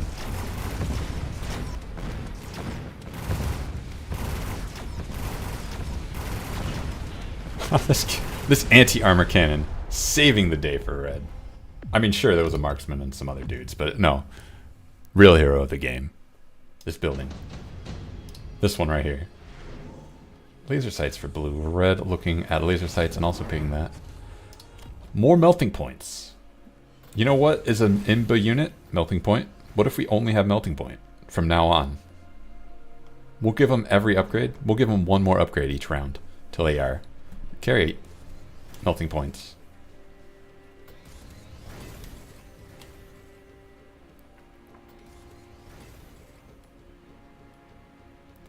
Red, when did you get energy absorption on your Void Eyes? When did that happen? I missed it. Ranged Fangs. Did you know that we're secretly carry Fang? Turns out we are, says Red. Right into Vulcan with range already. Yeah. This won't end poorly. Even more Fangs, and we're going to space them in the back. We're going to get a second wave of Fangs. We've got burst Farseers. We've got ranged Vulcans. What don't we have?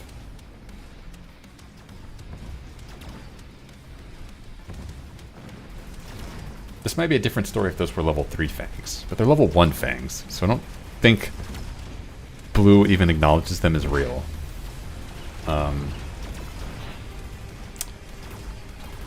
This Vulcan is failing to clean up, though. So he's out of position. That is a problem.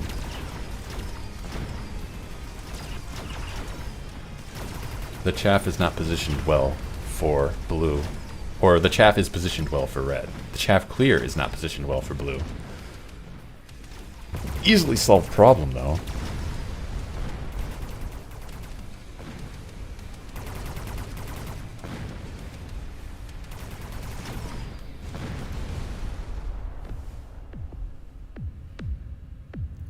Watch as blue solves the problem.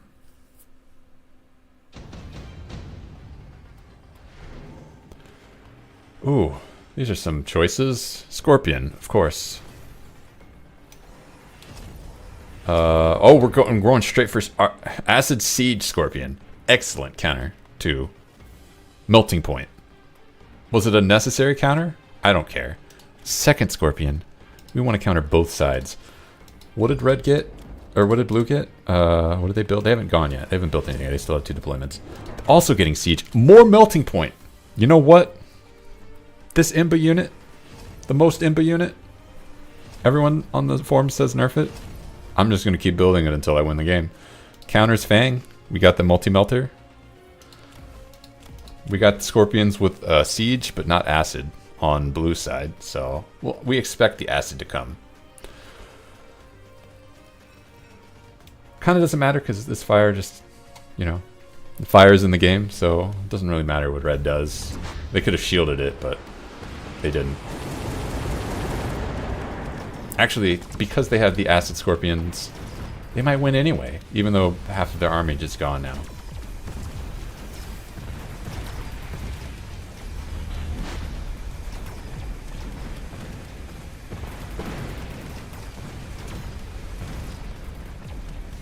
Multi-melter? Hardly know her.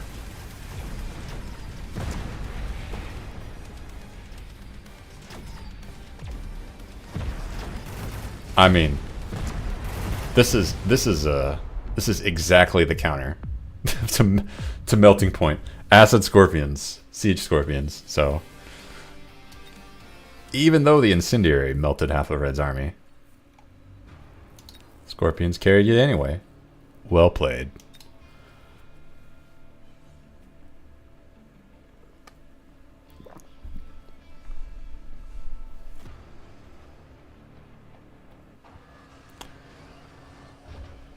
Yeah. There are several techs that I feel like they're not mandatory for you to have, but you need some solutions to certain units, certain giants. And if you don't have Acid Scorpions, you need something to answer, not necessarily Melting Points, but something to answer War Factory. And if you don't have that, you got to have something. To me, it feels like a mandatory tech. That's what I'm trying to get at. It feels like like if you don't pick Acid Scorpions, what are you doing? If you don't put that on your tech bar, you've got to have some clever strategy in your pocket. Red picking the Quick Supply Specialist, Fire Badger Void Eye. I love that combo. Anti Chaff, anti Big Unit, and blue. I mean, Cost Control is calling to me here. Tarantula Marksman, very solid resistant set of units. Chaff Clear. It's the same energy as Fire Badger Void Eye, but not as good. But Marksmen are anti-air, so don't hate it.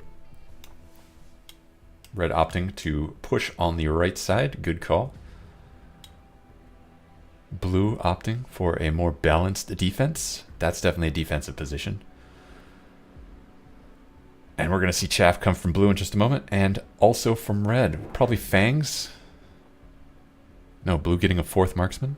Okay. We're going to see Fangs coming from red, though. No, I'm sorry. They're Quick Supply Specialist. They have something crazy in their pocket. Just kidding. It's 2 Void Eyes. They have nothing crazy in their pocket. Blue, though. My man, blue.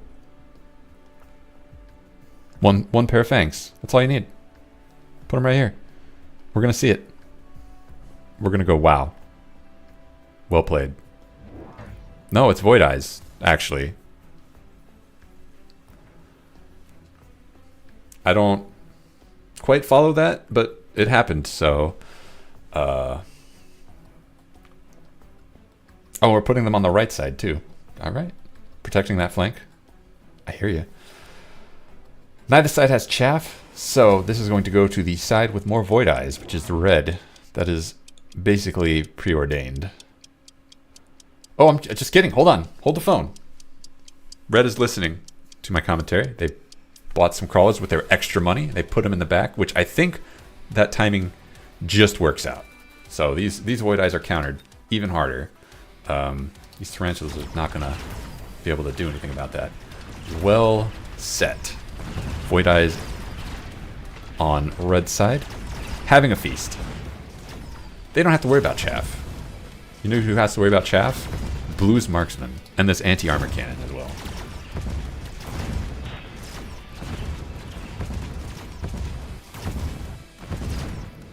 That still would have gone to red anyway. I don't actually think it was worth getting the extra deployment for crawlers. But it definitely helped. It was definitely value add.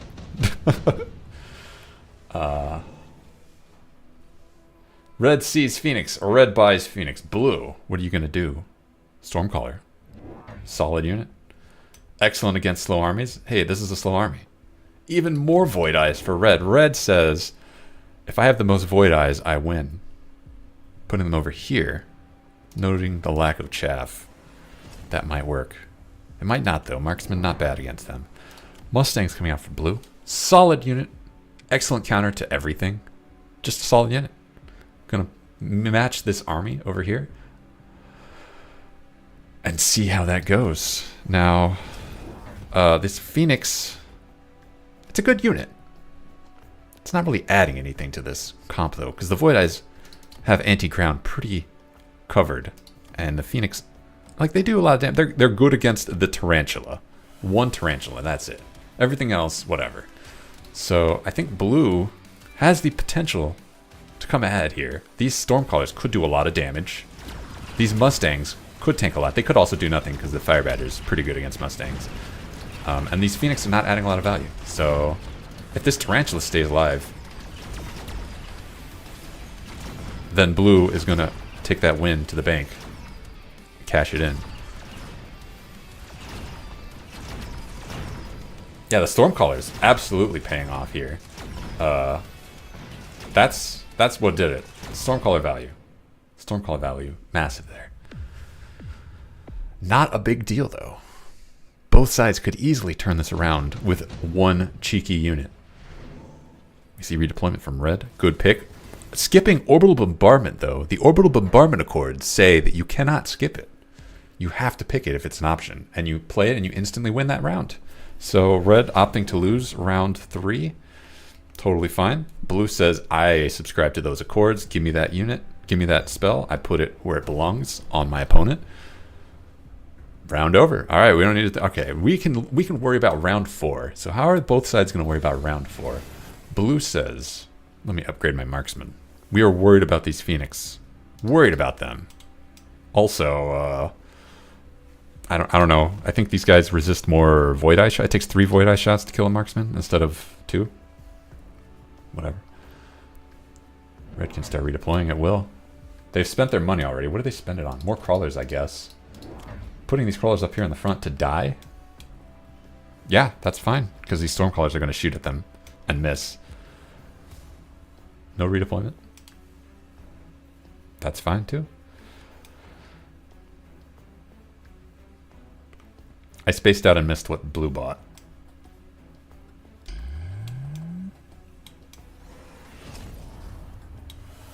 Oh well. I don't get to know. Orbital bombardment. Taking out all the Phoenix. Some Void Eyes.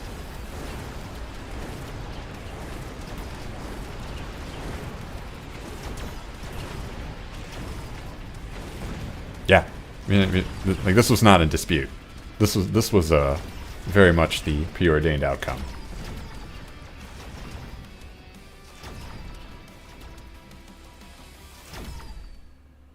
We have no idea, though, how this would have gone without that orbital bombardment. The Phoenix and the Void Eyes would not have made a huge difference against the chaff, but there's not much chaff here from Blue's side. Barrier for Red, that means we're going to see a Vulcan coming out soon, I'm guessing. And then Blue, I don't know why you wouldn't pick anything. I mean, you could pick Electromagnetic Blast, but Vulcan's Descent is really good against this army. Or against this army. Vulcan back here, melting all this chaff, splitting this army nice and tidy. I don't know. Electromagnetic Blast. I just really like Electromagnetic Blast. It may not be that worth it. Not for 200. I think there's an argument for skipping. I don't think there's an argument for either of these. What did Red get? They got Marksman. Blue getting EM Blast. It's fine. Not going to do much. Oh, Missile Interceptor. Curious. We recognize the Stormcallers are beating us hard, so we're going to flank them.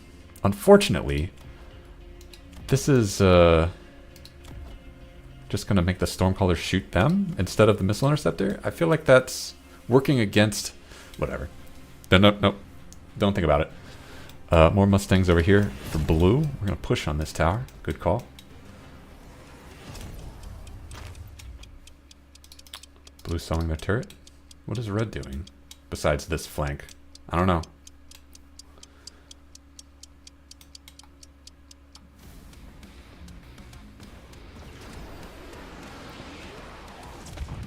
This would be an amazing flank. Oh, where's my mouse cursor? I have no mouse cursor. Hello? I don't get a mouse cursor. Okay. The Fire Badgers in the bottom right corner would be an amazing flank if they were splitting the army. But they're not. The entire army is focusing on them. So it's not getting the value that it needs. It does mean that this tower is vulnerable. But it's just... Oh, no. Just spoke too soon. Fire Badger about to take that tower down. And that's going to spell doom for Blue's army. Just kidding. Spoke too soon again. There's a marksman in front of that tower that we can't see that is actually protecting it. And, yeah. Didn't get the tower down. But it's vulnerable. It's vulnerable because of that Fire Badger's split. Not split. Flank. Where's my mouse? Why is my mouse? There it is. Okay. Red picking Phantom Ray. Hey, not picking Vulcan even though you got that barrier? What's going on? What's the deal? Vulcan would be an excellent pick. Welcome to the team, Vulcan, says Blue. Putting it down. Answering these 3 crawlers. It's not the value that Blue really needs, but at the same time, why not? It does also answer these crawlers if you back up the Vulcan a little. We got Phantom Rays from Red. Where are they? They're over here. Okay, so they're backing up the Phoenix. I don't know if that's going to make a difference. Phantom Rays, actually pretty good at taking down chaff. There's not much chaff here. Blue, kind of looking a little vulnerable. I think putting pressure on this tower is actually more of an option than Red realizes. Spacing these guys out. We got Phoenix over here, not moved yet. There it is, going in the back there. Blue heard that Mustang was a really good unit. So what if we just build a bunch of Mustang and then just get all the upgrades on that? Mustangs are a counter to nothing on this board.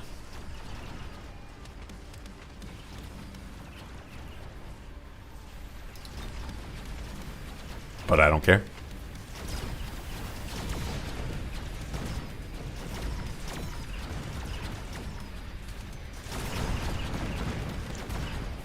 Pressure on the left side is in Red's favor. Blue's side also in Red's favor. That tower's not vulnerable, but it turns out if your army is big, you can just crush the opponent. You don't need the tower.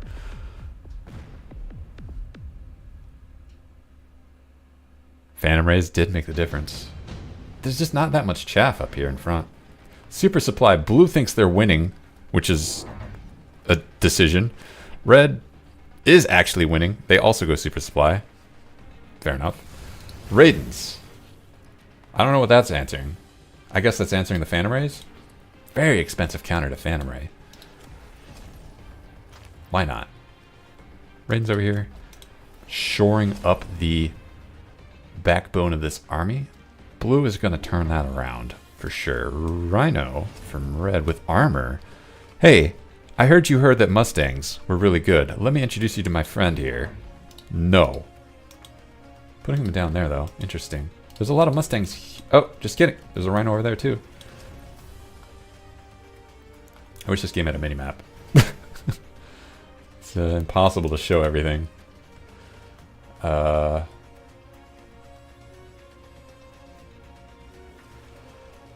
boy. Okay. What is going to happen? Red's army here. Kind of in trouble because of these Raidens, but not really. Raidens are not, like, the best answer to Phantom Ray or Phoenix. They're very expensive for the amount of value they actually bring. Red, over here, super confident they're going to crush that. These Mustangs are going to drift away and die to a Rhino that has armor. A lot of Blue's army is actually going to get distracted by this Rhino. Now, the Raiden will take down this Rhino, and also the Void Rays will take it down. And also, Blue's army will take it down.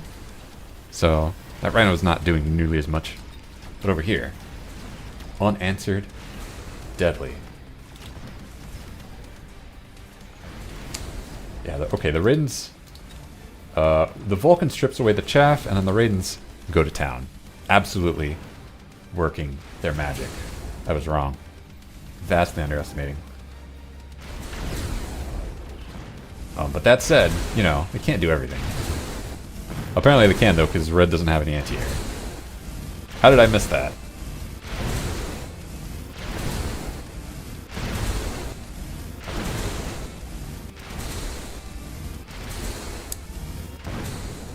Whoops. One more round like that and red just loses by default. That's embarrassing. Smoke for red. Blue looking at an underground threat. Nope, just getting smoke for red. I mean blue. More Raidens. Hey, you know what? It worked last round. Why not try it again? Air Void Eyes. I actually think that's a terrible counter to Raidens because Raidens 3-shot. They hit 3 targets with each shot. And you know what? Void Eyes are 3 units. So that kind of playing into the strength of the Void Eye or into the Raiden. Melting Point's a lot better. Marksman a lot better. Phoenix a lot better. Phoenix can outrange.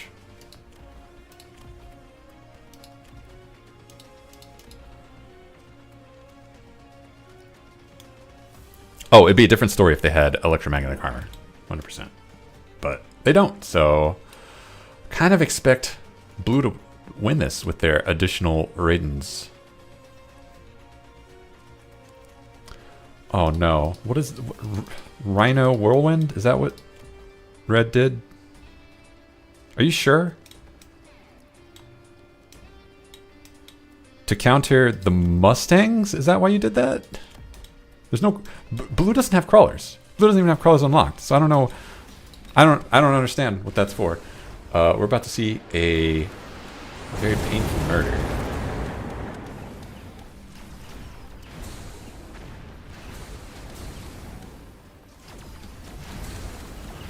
Granted, the Rhinos, they are tanky. They do have a lot of hit points. So there's one Rhino. There's one Raiden. Not enough. Huh. I vastly underestimated how much chaff red has. And how little the Raidens are doing against the Void Eyes. Oh my goodness.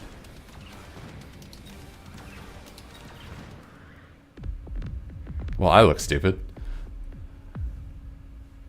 I predicted that going the complete opposite direction. Oh, alright. And repair kit from both sides. Curious. Melting Point. What is that doing for you? I don't know. I guess we really hate these Rhinos. They are a huge problem, says Blue. We need to divert all of our resources to countering them. Maybe you're right.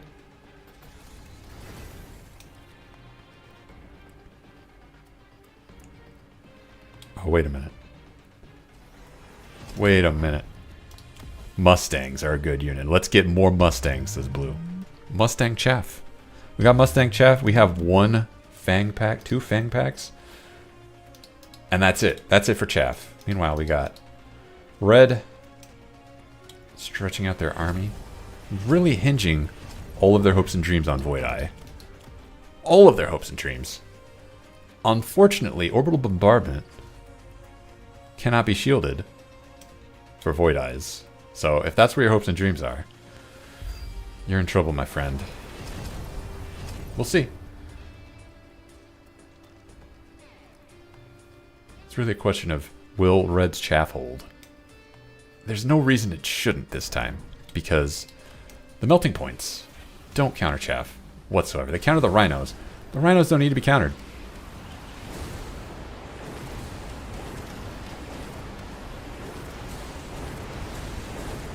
Oh, put the nano repair kit. Okay, that's... Okay, you know what? Fair enough. I didn't consider that. Someone might put a nano repair kit on a Rhino and completely bamboozle. Melting points do counter that. But the chaff, it's still a problem.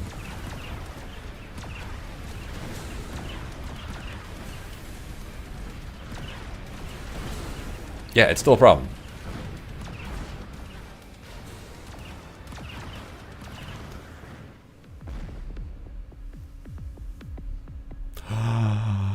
Blue's still in it.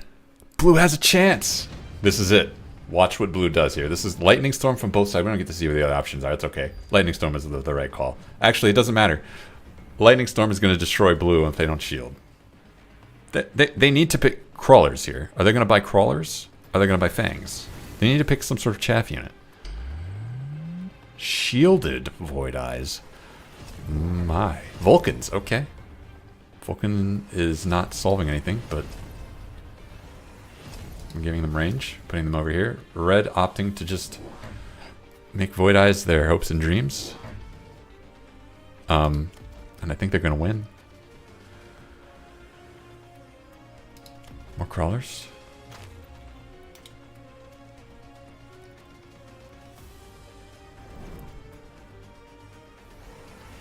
Ranged marksman. Blue. Here we go. You've got EMP. You've got Lightning Storm. Putting the Lightning Storm on the shields. Why not? Put the EMP on the shields as well. Make sure those shields go down.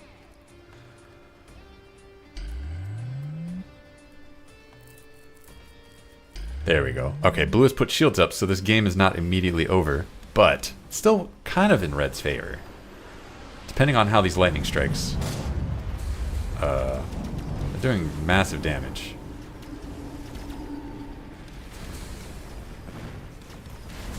Yeah, that's bad news for Red. That's most of their army. Lost the Lightning Storm. Yeah, no. If Lightning Storm blows up most of your army, then you lose.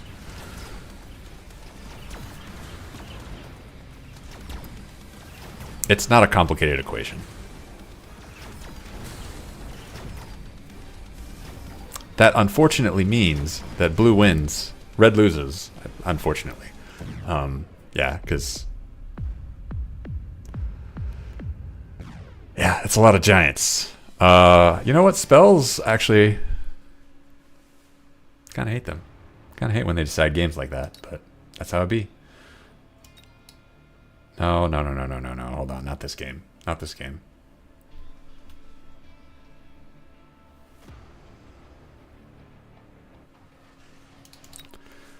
I'll be right back. I need to take a break. I'll be back in 3 minutes.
Okay, I'm back. Let's queue up a game. What's the round one-iest game? There it is. That one. Players on both sides receive the same selection of reinforcements every round. That's how you know this game is balanced. No imbalance here. LOL. Alright, I spaced out for a second. What did blue pick? They are the Typhoon Specialist. They have Marksmen and Fire Badgers. Spicy. Red, the Giant Specialist. The coveted, award-winning Giant Time. Mustangs and Hounds. Not nearly as coveted. Mustang's kind of a difficult unit to build around in round one. Especially against this. Crawlers, excellent answer to that, coming from blue. Red, opting, coming soon, to respond. We'll see what they build. It's going to be units, I hope. Probably, hopefully not more hounds. Do not do that. Playing in a more defensive posture, putting these hounds maybe a bit too far back. We want the Mustangs to tank for the hounds, says Red. Oh, we're getting recycle. Okay. What are we recycling? Oh, they're buildings. You can recycle buildings. I forgot. That's why you're getting recycled round one. Recycling the turret. I don't know if I agree with that, but it happened, so. Two marksmen. Okay. Reasonable. That'll pose a challenge. Anyone's game. I can't tell who's going to win this. I will say, blue has more chaff than red. Mustangs are not good chaff. So I'd expect blue to win. But it's not a strong...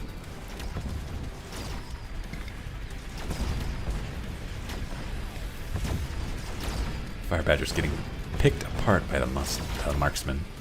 And they are not good against hounds. They are really not good against hounds. I would have thought otherwise. Hounds don't have a lot of hit points, but they apparently do if you are a Fire Badger. Wow.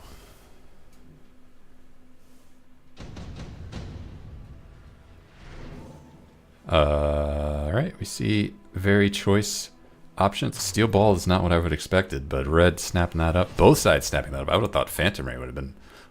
Phantom Ray or Void Eye. Steel Ball does not fit in this army at all. Either side.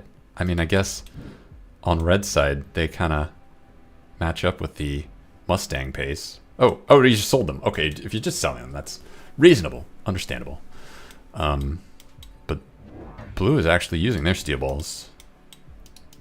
More Fire Badgers. Interesting. No, we're undoing that. We're getting range on our Fire Badgers. I still think that's interesting because the hounds are unanswered. Wait a minute.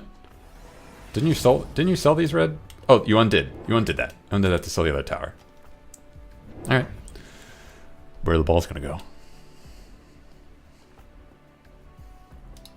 Flush out the hounds.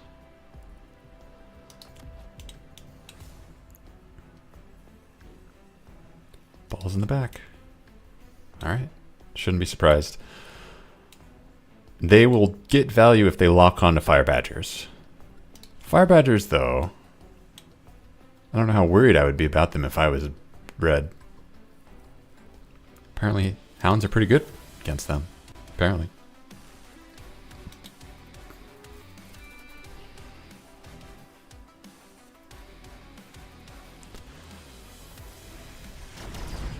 Oh, red also got crawlers. Nice. That will give their hounds slightly more life.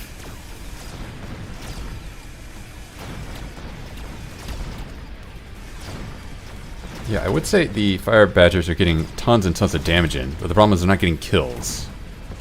And that's really giving red more longevity than they rightfully deserve. Their army is fighting far longer than it needs to. Or than it should be allowed to. Red taking that edge. Getting that victory. Bad news. The Mustangs are getting XP. They start leveling up. I don't know what blue's going to do about that. Red sees efficient tech research, says, I'm going to go long game. So does blue. Efficient tech research, not bad in round 3. Ranged hounds.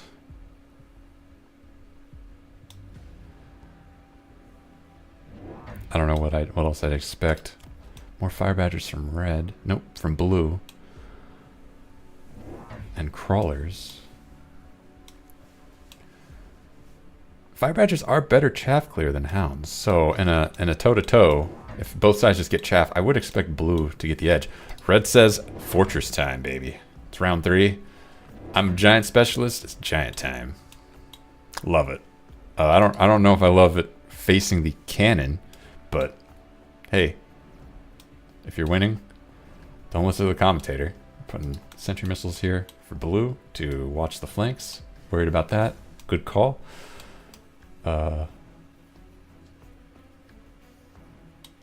Two packs of crawlers for red. That is their chaff. There are more fire badgers than there are crawlers on the map, and the fire badgers they have a range upgrade.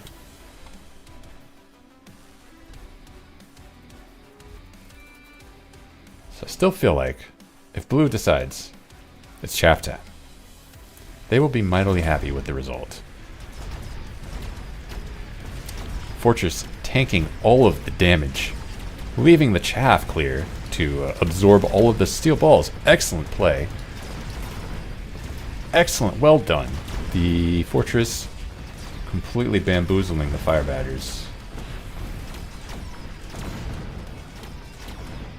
And that makes this even more embarrassing for blue.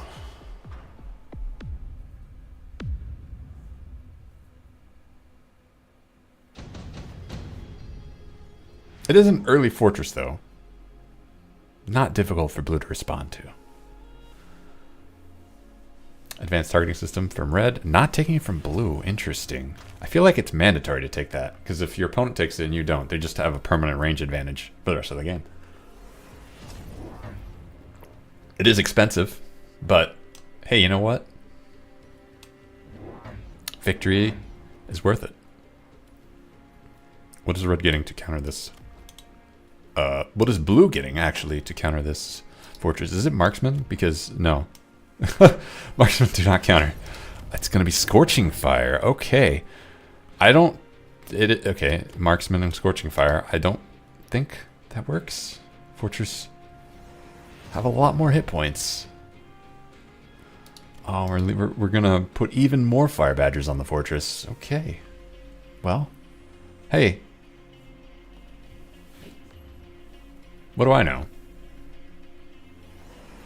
There's going to be some insane breakpoint where, like, oh, actually, if you put 5 fire badgers on a fortress, it dies very efficiently. And then blue mega wins, you know?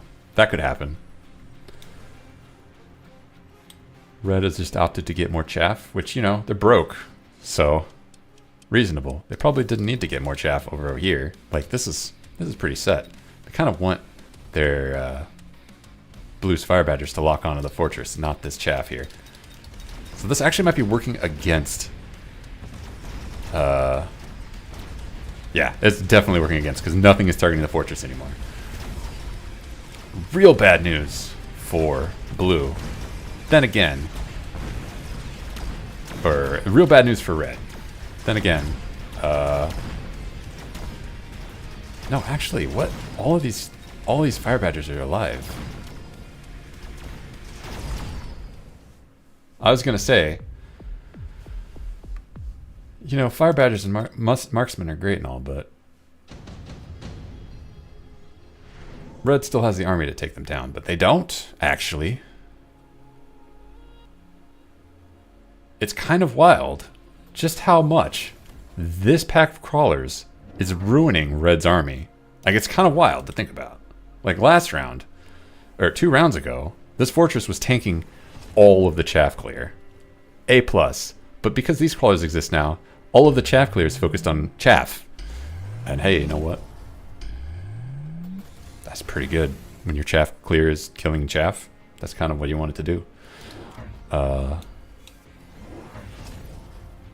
Red getting another fortress. You know, it's a good idea, but not gonna work. A lot of shields here. I guess we were anticipating... What were the spell options? Is that what this button is? Ho ho! Oh my goodness. An amazing button. I guess they were anticipating Acid Blast? I didn't know this button existed. Holy crap. Perfect. Well done, game designers. More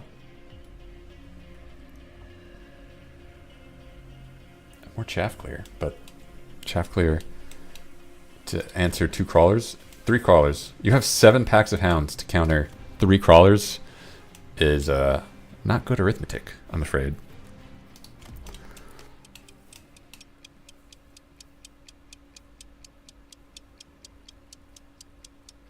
I don't know how red can come back from that, other than by selling their crawlers.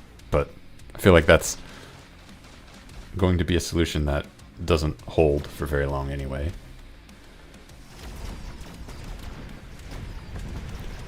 Yeah, this guy, okay.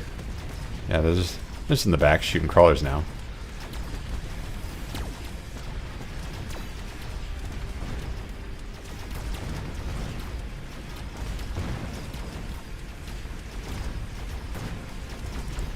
To be fair, they are doing their job, tanking a lot of damage for hounds. Unfortunately, hounds, not really a counter to fire badgers.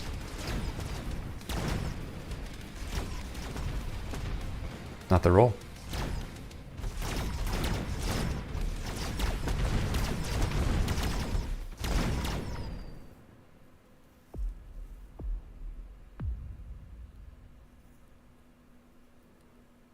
Wow.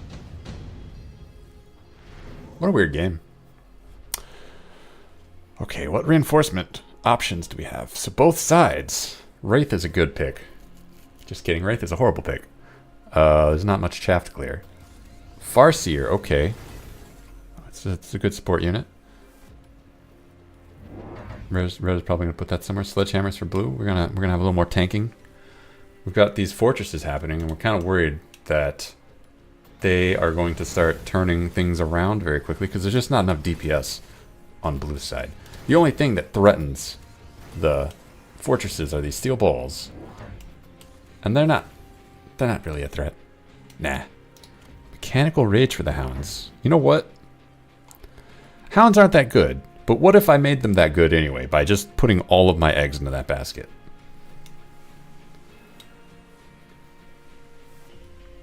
Maybe 3 rock beats paper. It's not really how this game works, but maybe it is.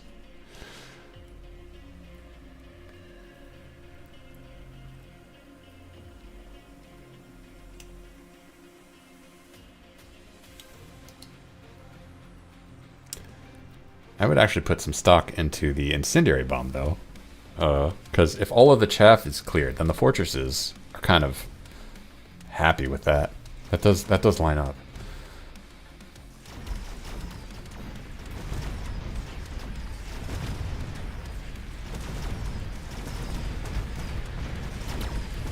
It's true. Fortresses are very happy with this lack of chaff on the left side, and on the right side, they are also happy.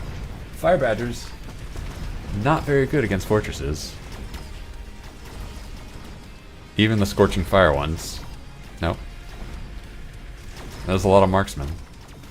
But you know what? Fortresses still have a lot of health. They have a lot of health. Not infinite health,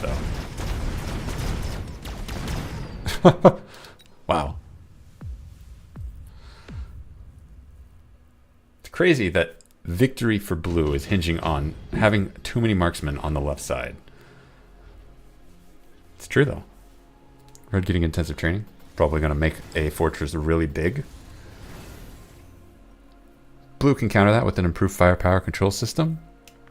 Maybe they're anticipating that. They don't know where the big fortresses are coming, but big marksmen.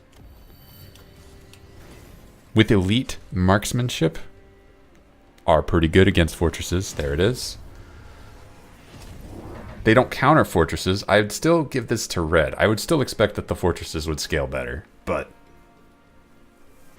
hey, you know what? We're putting the firepower control system on the fire badgers. Why? That confuses me, but it happened. So, marksman coming down from blue. We sense red is going to keep building fortresses until cows come home. So we got to do our best, counter them with our most expensive anti-fortress unit, the marksman. Could we just get a melting point? Nah. Nah, that's not the world we live in.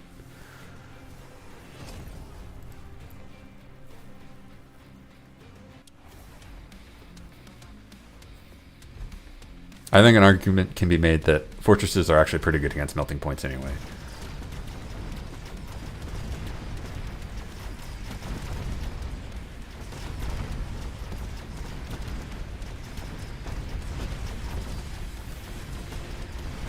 Fire badgers that are locking on to the fortresses are making a mockery for all of the other fire badgers. Fortresses, though, are very happy with that.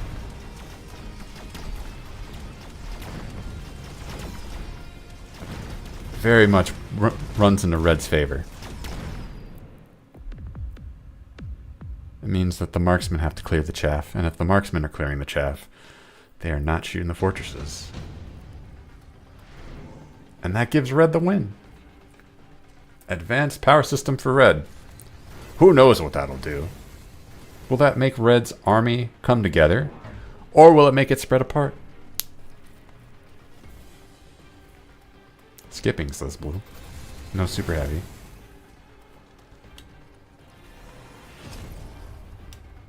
It is worth pointing out, red's anti-chaff is hounds. They are leveled up hounds, so level 1 crawlers aren't going to do much. But high level crawlers could tie those hounds up for quite a while. Not a good strategy, mind you. I would not go down that path, but hey, blue has quick reload. What if the marksmen were the chaff clear? What if we just go deep into that pile? Yeah. Now we don't need these fire badgers. Who cares if they lock onto a fortress? We got marksmen to clear all of the chaff, and that's good.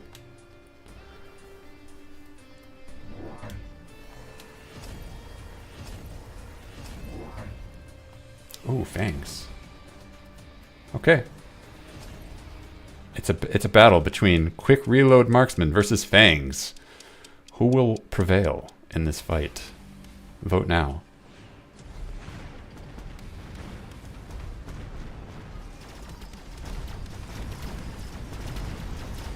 Quick shot marksman making work. Hammering away at everything. None of the fire badgers are locking onto fortresses. That bodes very well for blue. Very well. Granted, blue has no front line, so they lose, but it bodes very well. Red is reduced to just fortresses, so they win because fortresses, you know. This votes very well for blue. Blue immediately loses. I don't know why I talk. I should just give up. Oh my god. Alright. Is there a round one? Here it is.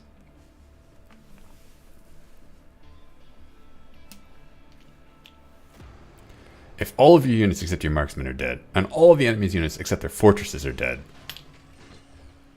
you lose. You lose. Fortresses have too many hit points, and quick reload is a meme. I've seen it work before, but I don't remember what situation it worked. It definitely wasn't to kill crawlers. It definitely wasn't as chaff clear. It was maybe against like Phoenix or something.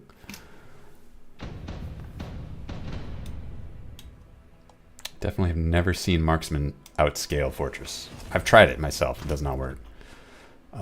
Crawlers and sledgehammers from blue, the training specialist. Void Eyes and Tarantula from red, the giant specialists. We're expecting giants coming soon. Blue getting Arclight. We are expecting that red is getting crawlers. They got crawlers. We expect it. Totally fine. We don't expect that our sledgehammers can handle that. Back them up with arc lights. We have no answer to the tarantula, says blue. We don't need them. Answering tarantula is someone else's problem. Maybe it's this cannon's problem. All we have to do is back it up. Let's move none of our army to back it up. Actually, just kidding. These sledgehammers are here.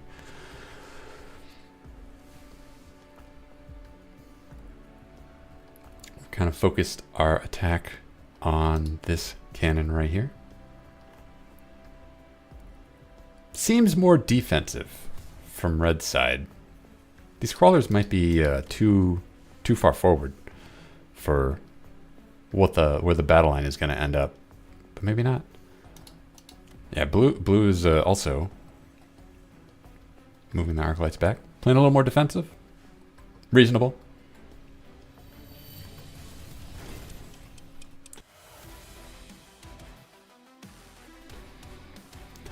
Let's see how it goes. Take careful note of where the crawlers meet. Oh, there's extra crawlers back here. Let's see if that makes the difference. All right. I'd expect the arc lights to out clear the tarantula on this side, but on this side, no such luck. Unfortunately, there is no answer to the tarantula. So, just kidding. The cannon was the answer to the tarantula. A+ MVP. Wood cannon again.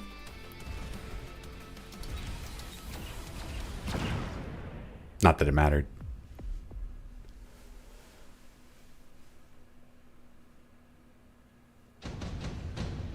All right. Blue is behind, but just by a little. They've got more chaff, but less chaff clear, and they don't have an answer to that tarantula. Marksmen are an answer to tarantula. Wasps are an answer to tarantula. Not a good one. Mustangs are they're just a good unit. Ah, marksman. There we go. Put it on the right side. More arc lights. Are we going arc light carry, blue? Is that the secret strategy here? We're going to give them range next round. Red getting sandworm. They are the giant specialists, so you gotta hand it to them. But that's still. Blue's not expecting that. Absolutely not. Not going arc light is not the move to go if you were expecting any giant. One more marksman. Nope, crawlers. Fair enough. Symmetrical chaff. Are we going to see those chaff move over there? Are we going to see? You're just going to leave them there? Nope. Moving over here. All right. Blue opting to tie this tarantula up, and then the marksman will take it down. On this side, I think blue is winning already. Nope. Putting the crawlers over there. This sandworm should reign supreme over this battlefield. It will get tied up by crawlers for quite a long time, but the only thing that's even a threat to it is the marksman, and that's not a serious threat. Not at this level. Plan on the right side worked for blue. It worked. The tarantula is dead, and the arc light is taking up the void eyes and melting it. Well, what's the plan on the left side? There's a sandworm. Not only that, there's actually 5 void eyes and a bunch of mustangs. Even if the sandworm were to just poof out of existence right now, this army is not enough.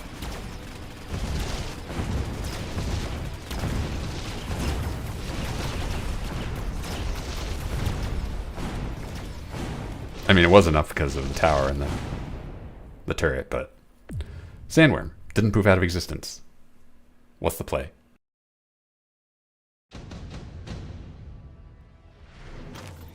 Okay, assault scorpion from blue.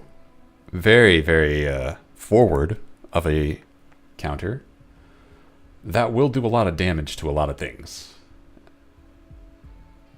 What did red pick? Advanced power system. Okay, so they just went faster sandworm. I respect it.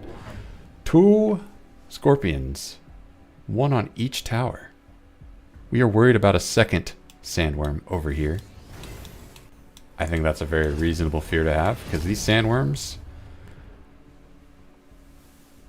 they're a problem. We got the burrow maintenance sandworm. I'm not worried about that if I'm blue. That's not a big deal. Wait a minute. Was I wrong? We're not worried about second sandworm over here, actually. We've got read on our opponent. We don't think they're going to put a second sandworm down. And if they do, okay. Chaff up. We expect that we're winning this round. And we want to cement that victory, says Blue. I'm not actually sure if Assault Scorpion counters Sandworm. It probably does. Probably does.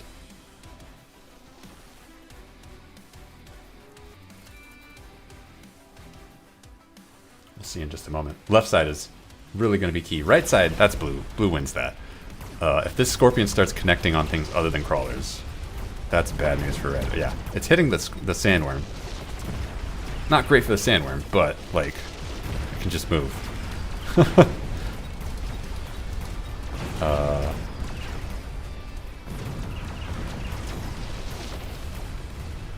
Now that said, putting acid on that Sandworm, different story completely. Acid Scorpion, very good at this.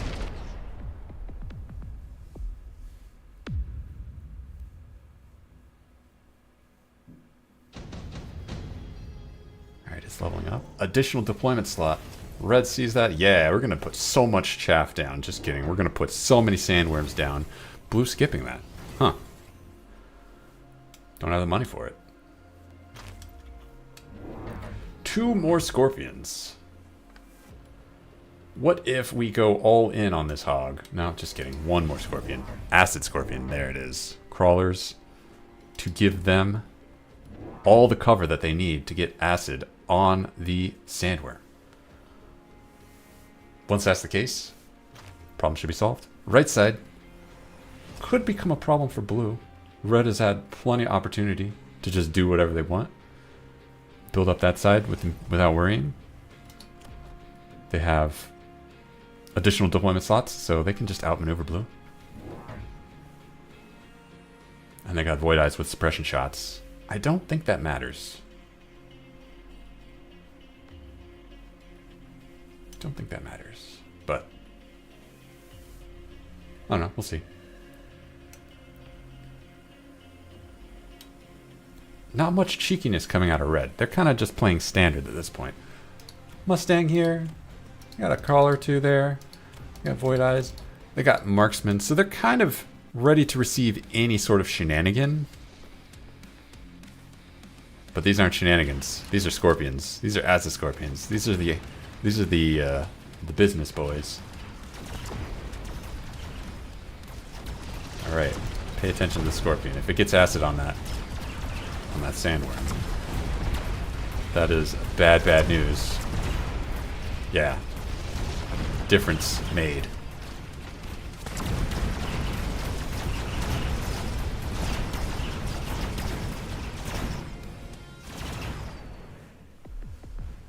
Difference made and still lost, because it turns out there's still quite an army behind that sandworm.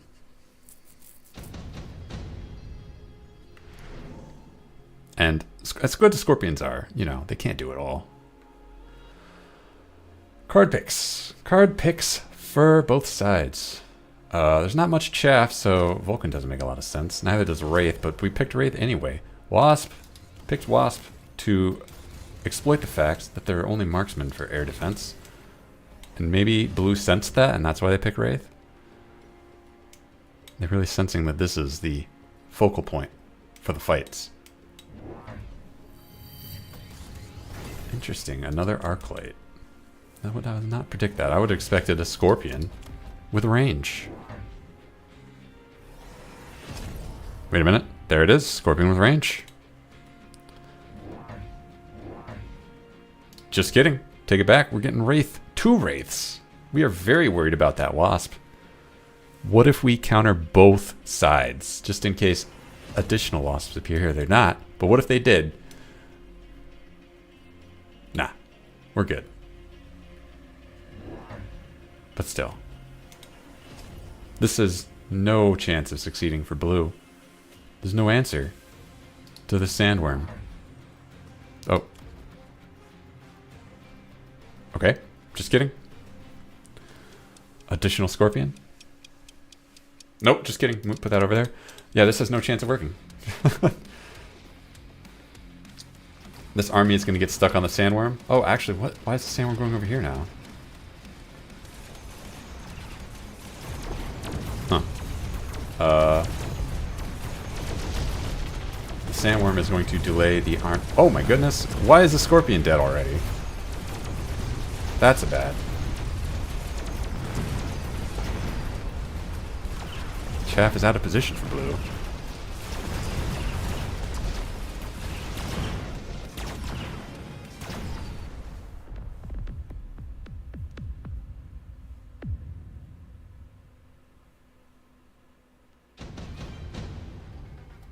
I mean, blue had no chance that fight. But even still, I would have expected the sandworm to die. Not survive. Anyway, improved overlord for both sides. I don't know why you would do that. That doesn't make a lot of sense for red. Doesn't make a lot of sense for blue. I guess to kill the sandworm faster for blue. Hey, you know what? Boats are a really good unit. I'm just going to build them. We don't need to think. Just build. Just click the button. Just put them. Just slap them down.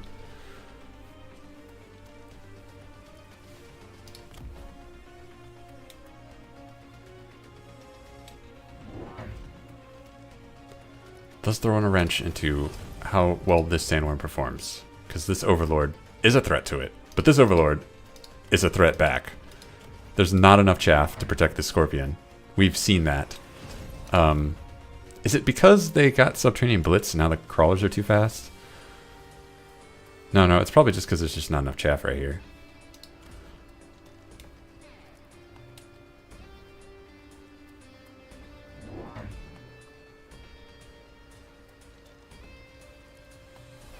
Overlord, where are you going to go? Where? Ooh, what is that? Oh, we sensed the weakness and we are going to beacon our scorpion out of harm's way. Fair enough. Now all this chaff is just dying for no reason, but hey, you know what? Maybe that's a difference maker. Actually, this sandworm isn't even over here. It's gone over there to this scorpion, which is EMP'd. So no dice.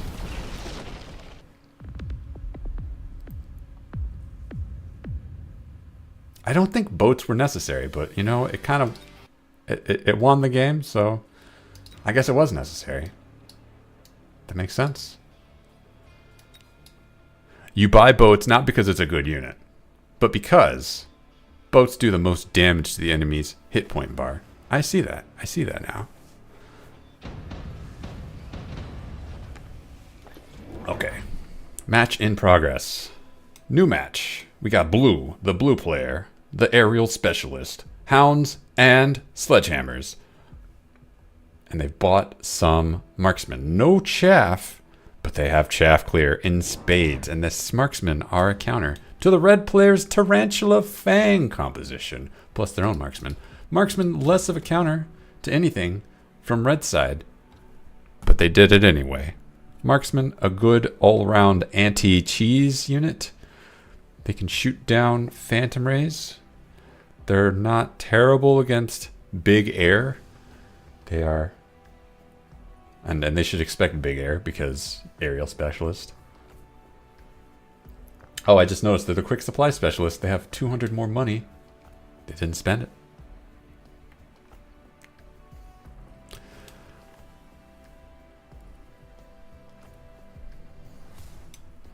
Okay, let the fight begin. Blue's army is structured on the right side. Red is spaced out symmetrically. That bodes poorly for red. We'll see if it makes a difference. The marksmen are going to plink away at the sledgehammers, while all of Blue's army hammers away at this one load-bearing tarantula. And it can't sustain. It's down, and Blue steamrolls the red defense, but this one turret here actually gets quite a bit of value.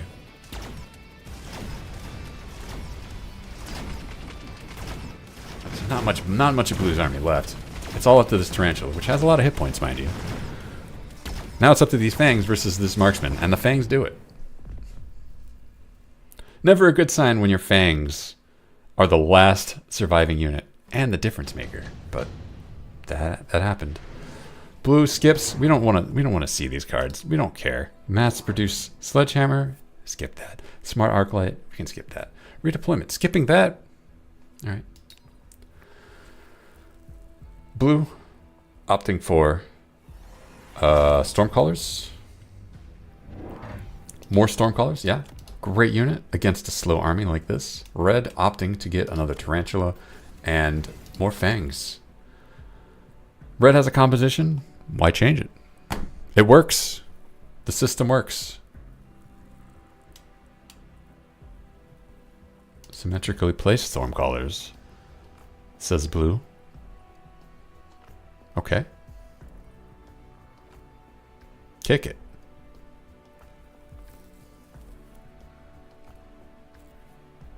What are we waiting on? Why is Red floating so much money? There we go. Getting field repair on Tarantula, trying to be cheeky. Never really seen that pay off, but maybe this is the time. When you're technically ahead, it's a good time to shore up your fundamentals, not to be cheeky. But then again, don't listen to the commentator when you're winning. Alright. Now, there's not much of an answer to these Tarantulas. It's the two Marksmen, and that's it. And the Marksmen are an answer, so, you know.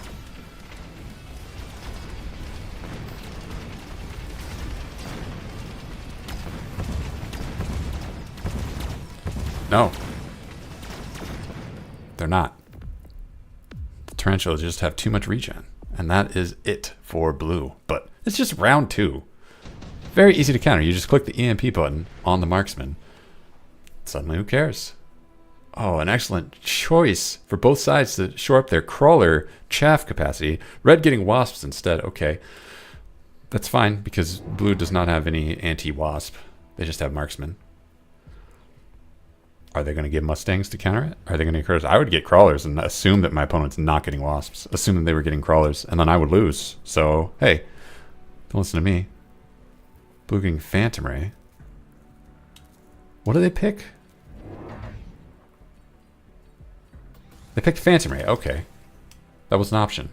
Now I decided picking crawlers. Despite the fact that, no, just, I'll stop talking. Blue. Getting hounds. That's a lot of fangs you got there. It'd be a shame if something were to happen to them. Meanwhile, red, spacing out their wasps. They've got the Stormcallers of their own. Very effective. No answer to these Tarantula with field repair. Very interesting. I would have expected more Marksmen with EMP, Phoenix. More Stormcallers would be fine, actually. But no, hounds.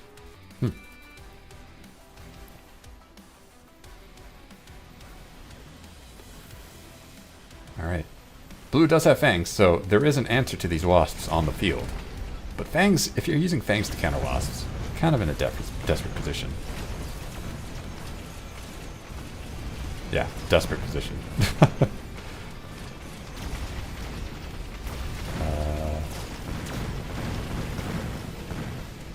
Really, it's the story of these Tarantula. And how they don't die because no one is trying to kill them hard enough. You hate it when that happens. You hate it when you lose because your opponent clicked the technology button. Oh, it's too early for nuke, isn't it? Missile strike. The baby nuke.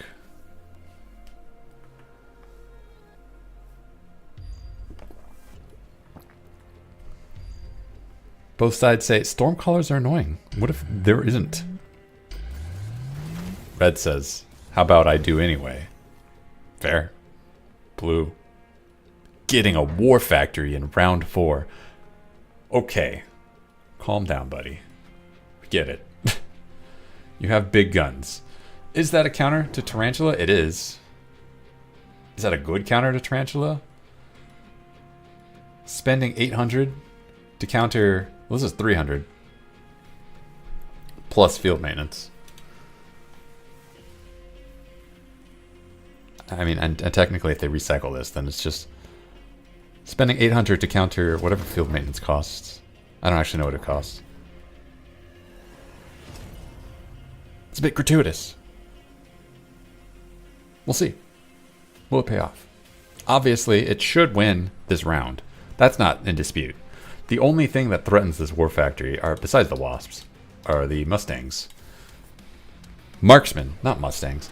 I don't know. I don't think marksmen are very good against war factories. Oh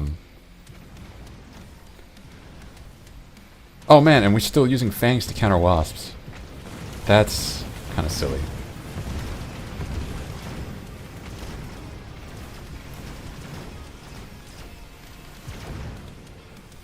Oh wow, Stormcaller's actually doing it. Stormcaller's actually killing the war factory. That's sad. You can. If that happened to me, I would just quit the game at that point.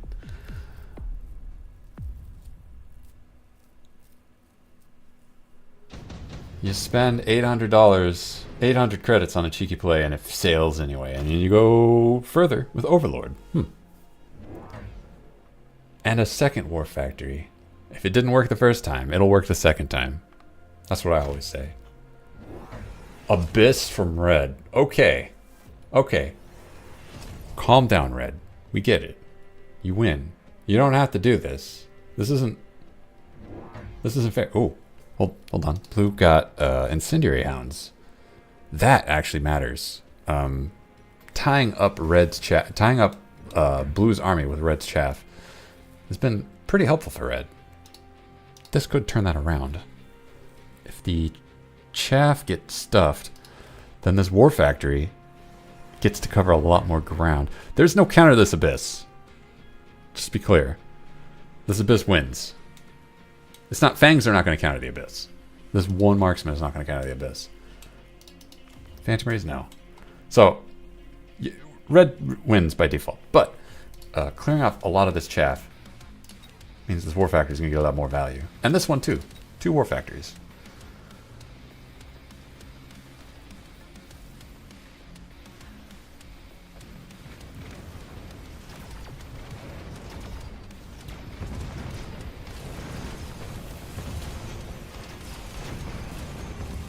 There are a lot more wasps in the air this time.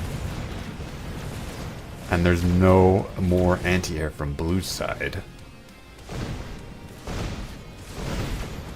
So no one is really surprised at how crushed this army is. Are we going to see a Rage melting point come out from Blue? The answer is yes. Truthfully, they could just get Mustangs. They could just counter this with Mustangs. And they would counter the Wasps at the same time. They could do that. But no. Melting point. Watch this.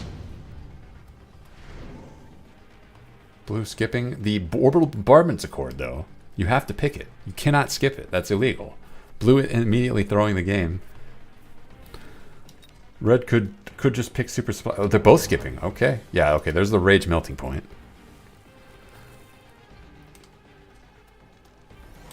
Second Abyss. Vertical sweep? Really? I've never seen this work. I've never seen this be a good idea. Maybe this is the time.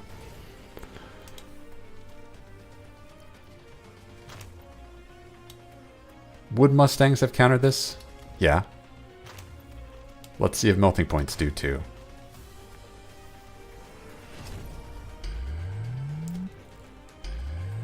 Melting points are okay against the Abyss. I'm not, like, saying, building melting point against Abyss, what is this guy, a noob? The problem is, there's all these wasps, and melting point not good against that. And also, melting point is expensive AF. And, you know, Mustangs are a lot more versatile than melting points. So I would have kind of tried not to pick that if thought possible.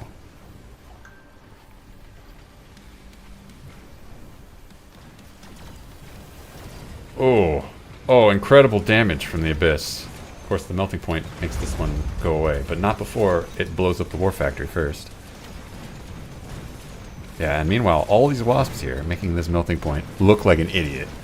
A 400 credit investment in stupidity.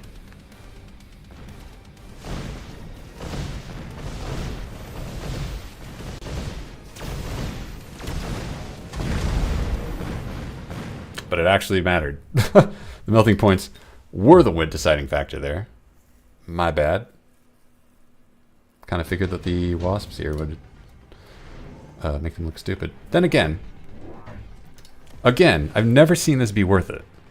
I've never seen that be worth it.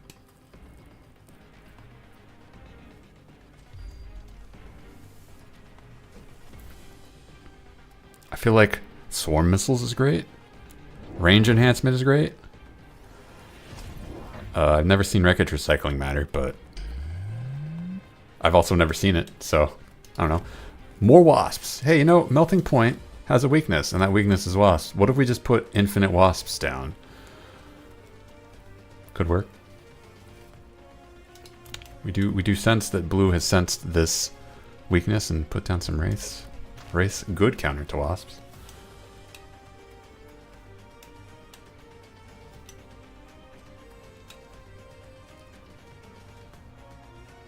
Are we going to see missile interceptors come out from red?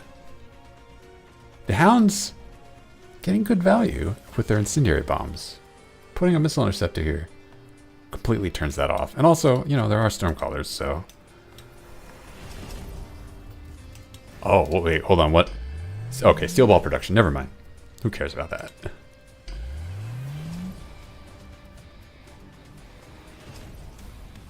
What are steel balls going to do? We'll find out.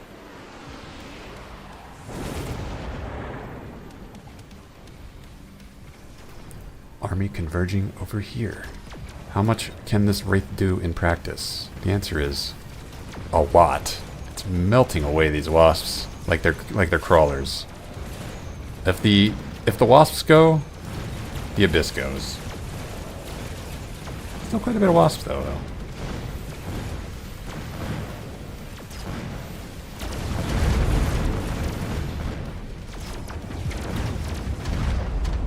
Huh. What a liability. Just not enough wasps. Maybe you build more. No, I'm just kidding. Don't do that.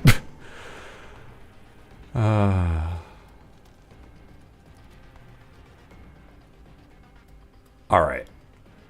Red. Nope. Sorry, I spaced out. Red has a choice between Sandworm and Typhoon. No, not Typhoon. Void Eye. Sandworm and Void Eye. Both would be funny. But no. Arclight. I don't know what Arclight's for. To counter the hounds? Question mark? Why are these Void Eyes off in the front? Why are they air Void Eyes? I don't know. Not really sure what that's doing, but blue has opted to big steel balls. Give them the mechanical division, a very powerful ability, comboed with the War Factory making steel balls. Very hard to deal with. Red getting the swarm missiles for Abyss, and getting a third Abyss.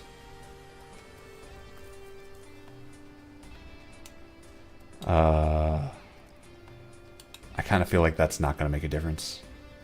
Steel balls with mechanical shove division are going to tie up those Abyss for as long as they need to. And there's just not enough wasps. The single wraith here, very clutch. Very clutch at killing all the wasps.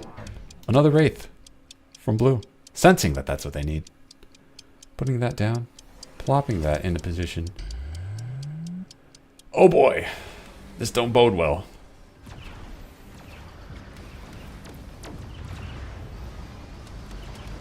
All of the missiles into 4 hounds, as is fitting for that ability. Oh, immediately stuffing the wraith. Okay. Bad news for blue. But they have second wraith, so they're not out of the game. But as long as wasps, melting points aren't. That's really what it is.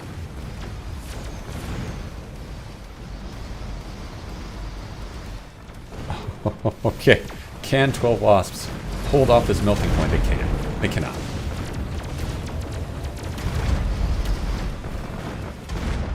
They just can't.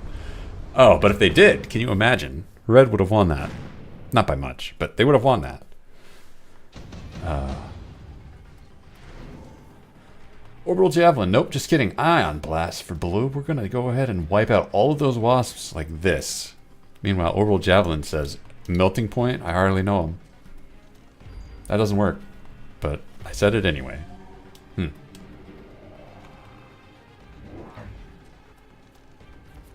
I drunk? Another War Factory coming down from blue. Steel balls are pretty good. And another melting point to take care of this fourth abyss that red has put down. Unfortunately, I don't particularly see any way for red to get out of this. If they just had infinite wasps, they could win. But like, if you have infinite money, of course you're gonna you will win by default. Like that doesn't need to be said.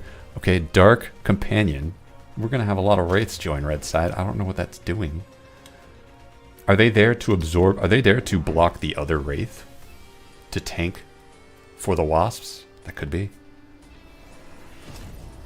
If you put range on these wasps, I could see that.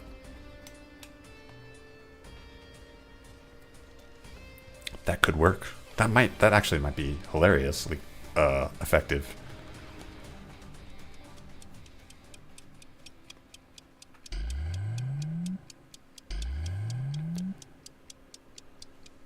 All right, let's see this play out. Right side, no melting point support. So it's going to fall to those abyss. Not as many wasps as you'd expect to get ion beamed. Not as many. So the melting points on the left side, not going to be accomplishing much for a while.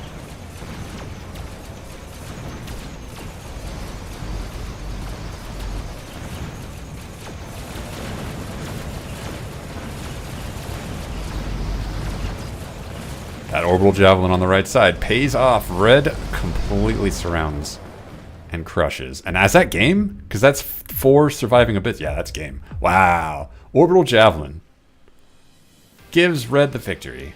I love when spells decide games like this. I love when that happens. Spells, they're so worth it. You know, and blue could have countered that by...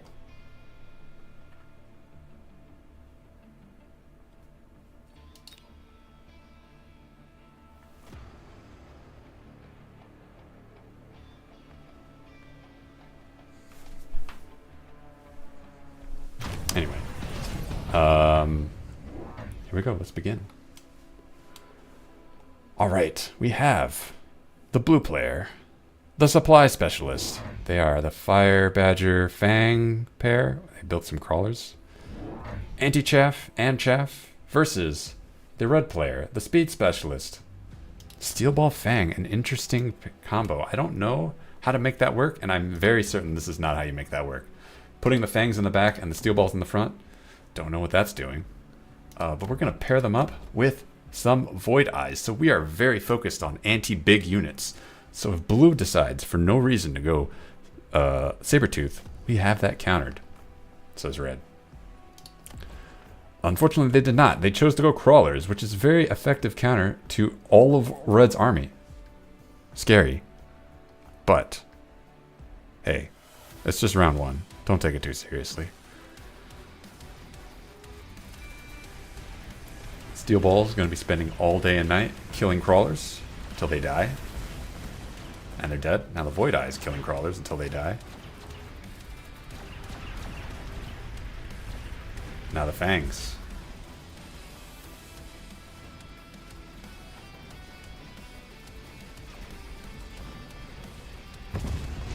This is why crawlers are the best unit. They kill everything. Actually, they didn't kill anything. They die for everything. Alright. Not a problem, though. All we have to do is build 1 chaff clear unit.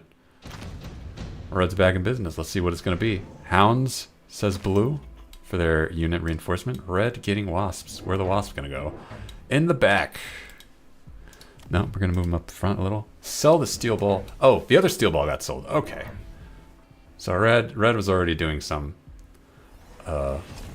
restructuring ahead of time. I missed that. Blue has opted to get hounds. They've gotten more hounds and more chaff. Just a solid backbone for their upcoming army. Red, moving these wasps in the back. Hey, you know what? The only counter to that are these fangs here. What if we, instead of putting the wasps over there, we put them in the back? Haven't locked in that position for them yet. Still waiting. They could flank. Nope. Okay. Red opting for a much more solid offensive, but no chaff. So on the plus side, these fire badgers from blue aren't doing much. But on the downside, no, there is no downside because there's no anti-big unit from blue. So actually, whatever.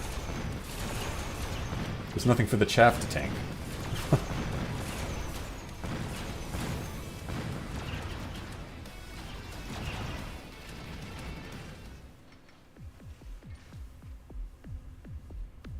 Who needs chaff when there's nothing to tank? Let's go to round 3. Blue has to wonder. Oh, additional deployment slot. Red has to wonder. Do I get that shield airdrop? Consolidate my offensive? Do I get that additional deployment slot? Try and round out my army? No, shield airdrop. Blue needs to pick up a unit to justify getting chaff for. They have chosen to unlock arc lights and get more fire badgers. Nope. Hold on. Back it up. Red.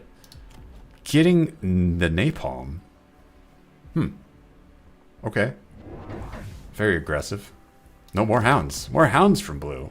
What if we counter chaff that doesn't exist even harder?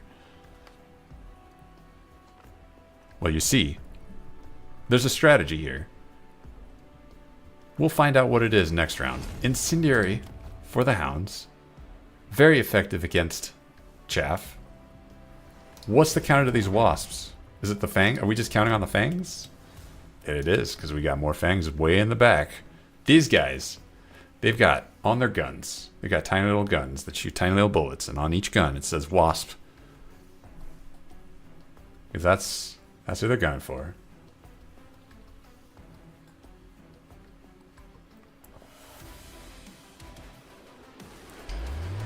Oh, and the incendiary is countered by a shield airdrop. Not that it needed to be countered. Oh man, this napalm is so... it looks so gruesome.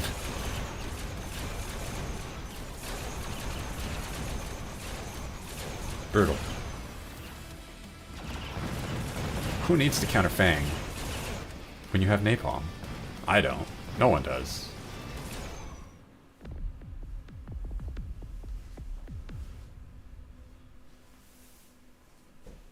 Alright, let's see this. Round 4. Skipping completely. Skipping this amplifying core, advanced power system, acid. These are not bad. Advanced power system, okay. War factory for blue. You know, wasps, you're a problem. I need my fangs to kill these wasps. What if I put a war factory to kill the fire badgers? Mustangs coming down with anti-missile, completely shutting down the hounds. Not that they needed to be shut down yet. There's no chaff. We gotta get some chaff first. Or maybe we don't. Don't listen to the commentator when you're winning.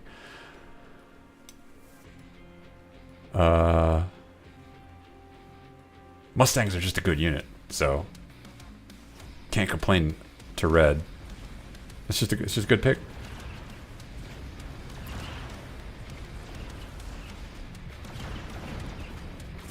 Not really much of an answer to War Factory on the big field. I'd expect a melting point. I'd expect that. But the problem with melting point is that there is actually a sizable amount of chaff here. But you still got to do it. Could steel balls do it? I don't think steel balls are that good against War Factory. I mean, they're okay, but no, this is definitely a melting point. Smoke bomb both sides. Gonna put shield here to stop the red's or blue smoke bomb, and shields here to stop red smoke bomb, and won't do anything. Second war factory.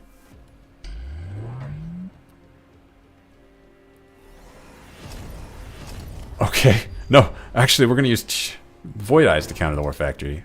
I don't know if I agree with that. They do a lot of damage. They don't do that much damage. More hounds. I don't know. Arclight, okay. Can't make up our minds. I don't know what the hounds are for. Symmetry? We just got a symmetry. That's what they're for.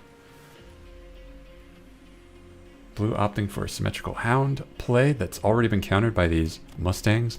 Red putting a Fire Badger over here to counter. It's not much of an army here. It's just hounds and fangs and crawlers. That's all countered by Fire Badger. Oh, no shield. We don't need it. Skipping that. That's gonna pay, or that's gonna... Red is gonna pay for that mistake.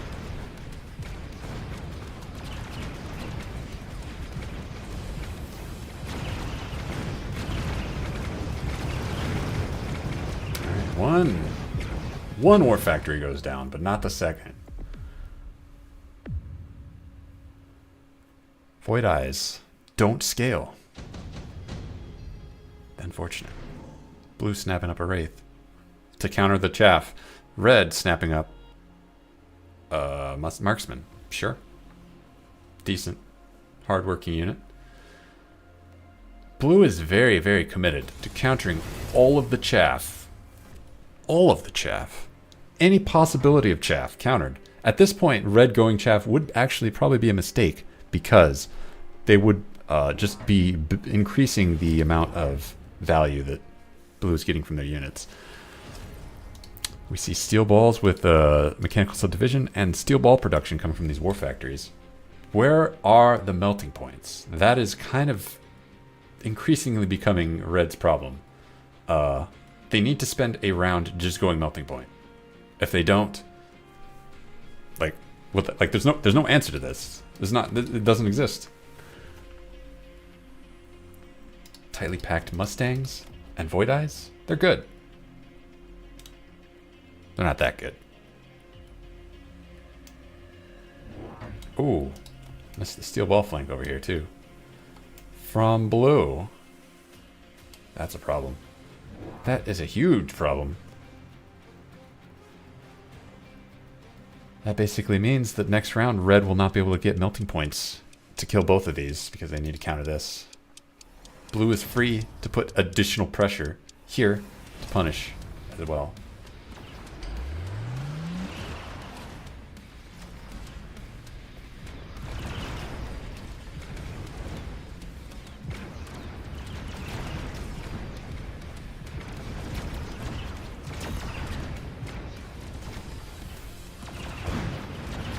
Oh, wait, when did these become aerial? Oh, I missed that completely. Alright, never mind. Just kidding. Red already countered the war factories. That's my bad. Oh boy. This is very bad for blue now, because what are the war factories doing? Not killing Void Eyes, that's for sure. Easy counter though. Mustangs for blue. Back in the game.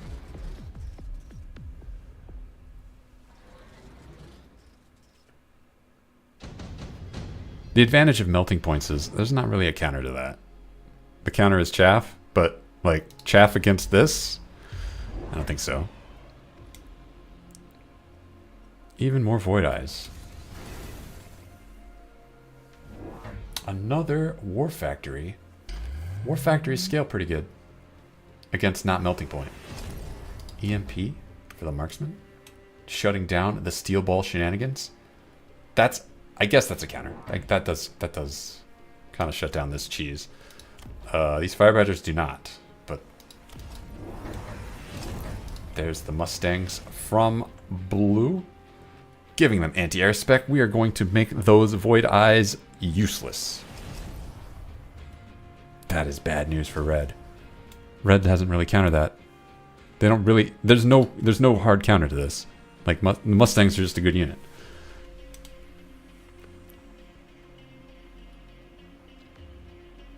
The smoke could be a big deal, though. That could be a big deal, because that could force the war factories into a terrible position.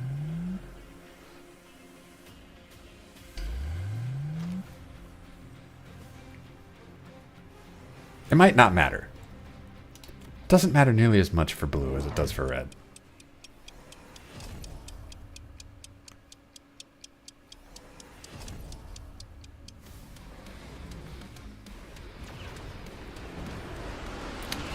Alright, I would expect this to... Mustangs, if they stay alive, they will make these Void Eyes feel very bad about their life. I think the smoke is yeah, the smoke is doing work. Because the Mustangs, they would be in range right here of the Void Eyes, but the smoke is turning that around. So that, yeah, the smoke did actually make a difference. Which is a shame, because the smoke is going to linger this round. Nothing you can do about it. Mustang range? I don't know if that'll even help. Legit don't know. We're going to get some Phoenix, says blue. Red, you got Scorpion right there. Acid Scorpion, uncounterable. Uncounterable success. Where is it? Oh, did you sell it? It's fine. I don't care. more Void Eyes. We're going to go all in on Void Eyes. Which is a good play. Because of the smoke. That's the reason it's a good play.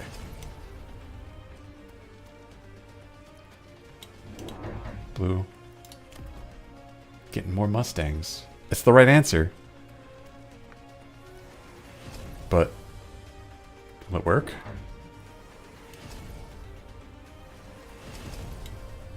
Unfortunately, they're being put here. So they're going to try and fire here and find that this smoke blocks them, and they're going to die again. I'm afraid that's no good. Maybe blue can find victory. Oh!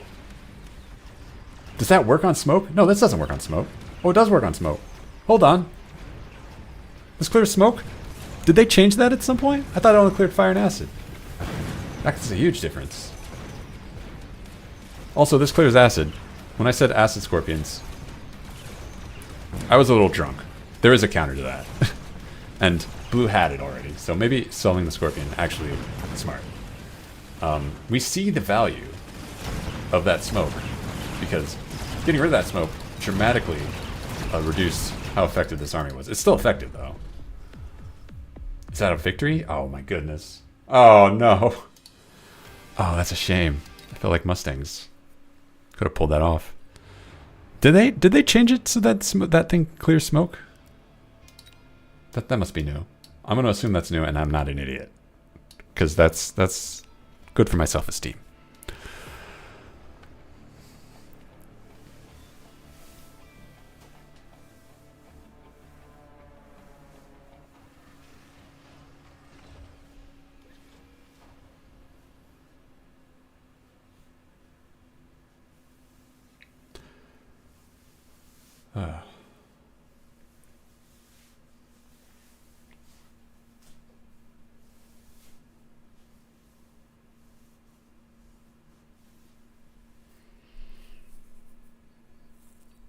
Okay. Picking specialists, blue. A lot of okay, supply specialist, very aggressive. That's an option. Or typhoon specialist. That's pretty good. Or saber-tooth specialist, not as good, but you can work with that.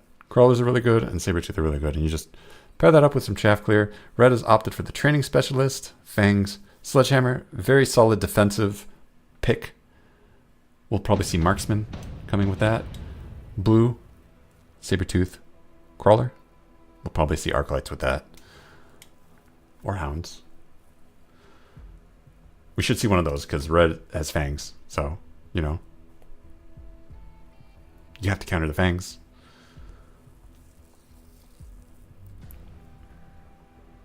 Arclight, Marksman. Void Eye, also acceptable. Hound's also acceptable. Both sides opting to push into the anti-armor cannon.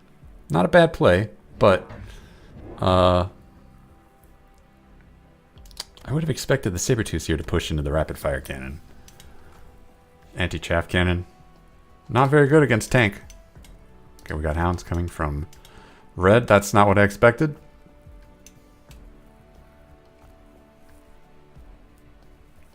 No answer to these Sabertooths, but maybe no answer needed because of the anti-armor cannon. Right there. Sentry missile? Excuse me? It's way too early for that. Blue deciding, I got this, guys. I don't need any chaff clear whatsoever. I'm going to get fangs. Fangs are my chaff clear. We'll see it. Let's see if that works. Is that the answer? We're going to find out in 12 seconds or less.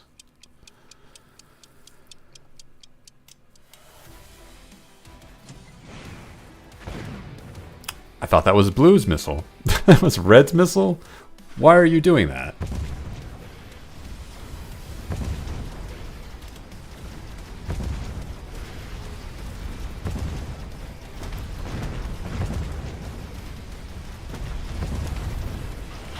Blue having trouble with all the chaff that Red has. No chaff clear. The fangs. Turns out they lied on their resume. They said they could clear chaff. They could not. They get cleared by hounds and sledgehammers working together. And that's it. Round one. Blue is in a pickle. Red has the opportunity to just drop chaff down. Red needs to find some chaff clear. Red getting a Phantom Ray. Blue picking Void Eye. Void Eye is good. Good counter to the Sabertooth. Did I say red or blue? Red getting the Void Eye. Blue getting Fire Badgers. Not bad. That works. Putting them behind the Sabertooth. Not sure that that is optimal. I feel like the Sabertooth are going to block the Fire Badgers, but pair them up with a little more Fang. We are going all in on the right side, says Blue, and we got this Phantom Ray on the left side. That is going to go ahead and steal us the victory because there is no anti-air on that side. Does not matter what happens on the right side. The real battle is right here. All the chaff running into the chaff clear of Red. Not having a good time. Meanwhile, these Fire Badgers stealing that MVP title.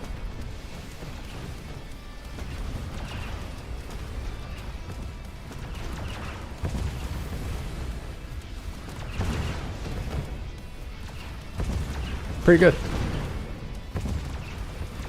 Pretty good. Here's the thing to watch out for. There's like 6 Fangs versus 3 Phantom Rays. It's not looking good for Red. But then again, like, next round you just build Phoenixes, Marksmen, Wasps. Not Wasps. Mustangs? Kind of, unless these have armor. They do have armor, so maybe not Mustangs. You could build Mustangs to bait out the armor, then build Marksmen.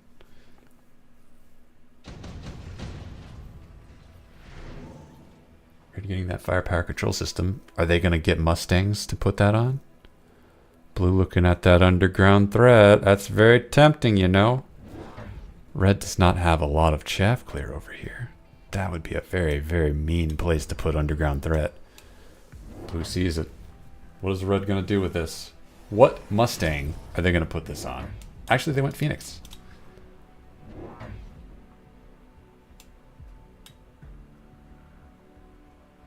Could they still go Mustang? They could. Phoenix is a fine counter as well.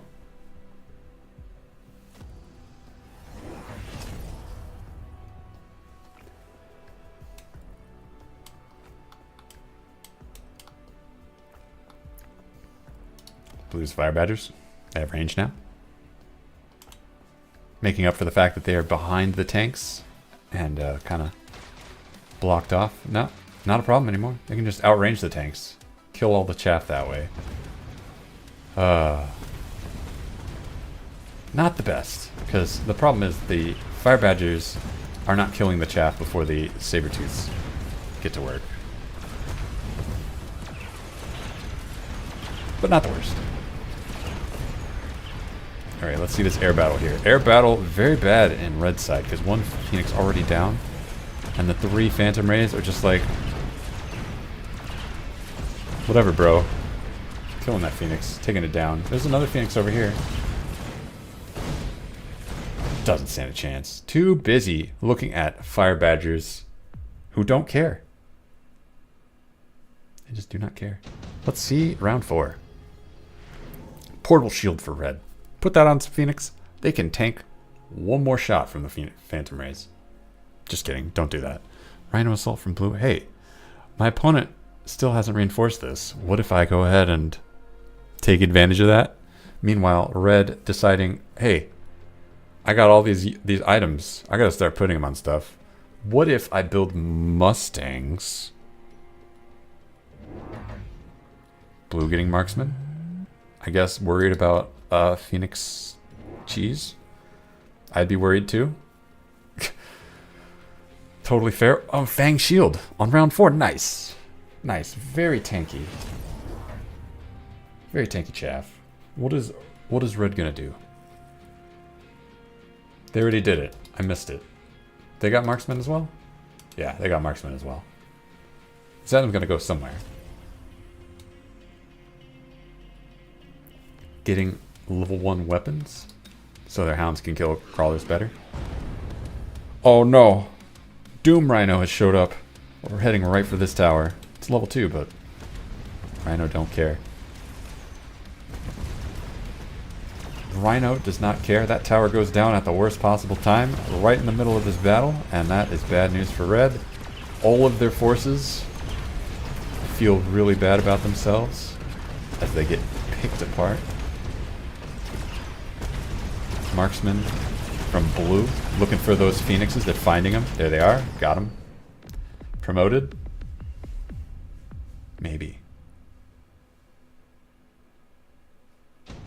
That won't happen again, though. Blue seeing Stormcaller. Red sees Arclight. There were other options. Scorpion. Overlord. I think they both made the right call. Well, I'm not sure about Arclights. But, no. Stormcaller very good against slow armies. Here's a slow army. Fortress. Also a slow army. Gets a shield. Very, very good against Sabertooths. But Sabertooths are very, very good against it. So this is really a question of who wins the chaff war. And you know what? Fire Badgers are really good at winning the chaff war. Sledgehammers are not. Hounds are not. Kind of expect this to go in blue's favor. Stormcallers coming in the back to help out. Level 3 tower on the left side. Level 3 tower with level 1 defense. Anti-missile for the Sabertooths. Is that going to counter this sentry missile? Is that what that's for? I don't... Is there another missile? That's the only missile that it's to counter, and it paid off right there, but wow. That's quite the read, or blue just really hates missiles. Maybe they were expecting the opponent to go Stormcaller as well, not Fortress. We're looking for the chaff to clear, and then these Sabertooths start locking onto the Fortress. If they do that, it's GG. But no, it's not happening. There's just too much chaff in the way. And this Fortress range is too big. Bad news. There's no counter to that in the air or on the ground. So this Fortress takes the victory.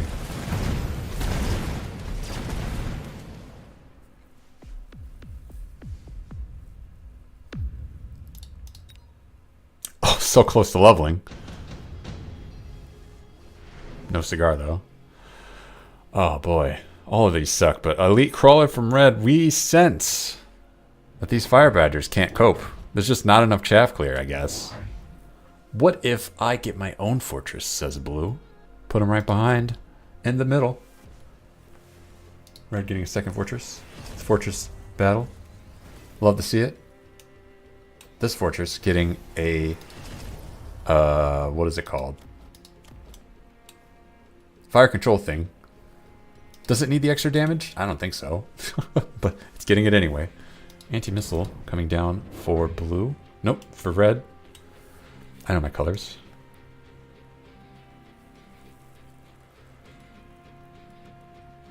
Blue really hinging on the fact that actually their chaff clear is great.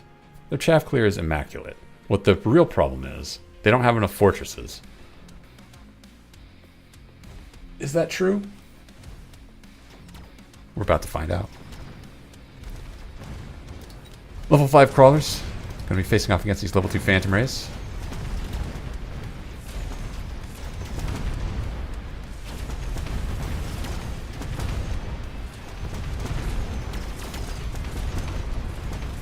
I don't think the crawlers did much, but that's okay.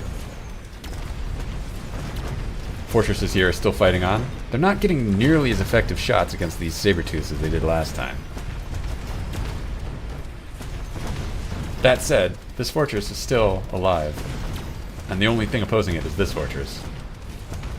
That could be the difference, though. It is the difference. So that was a correct read. Blue sensed that the only difference is they didn't have enough fortresses, and they were correct.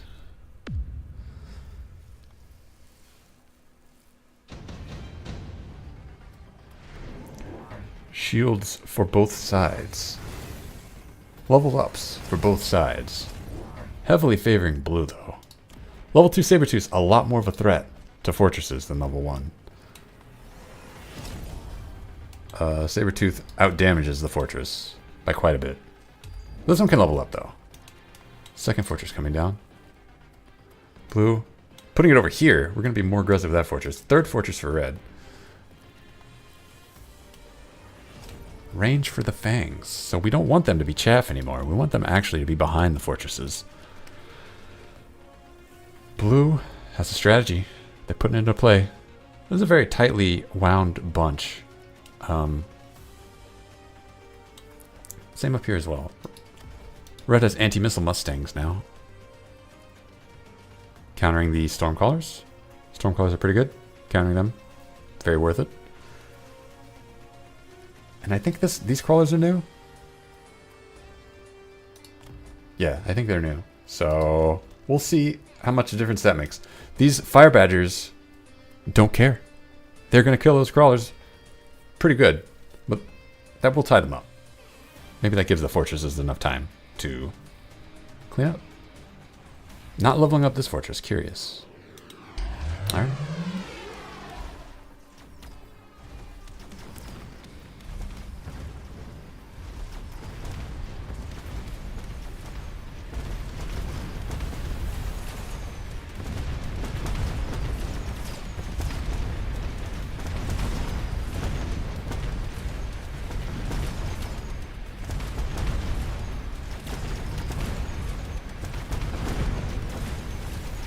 All of Red's chaff is dead. It's all up to these fortresses. They are everything.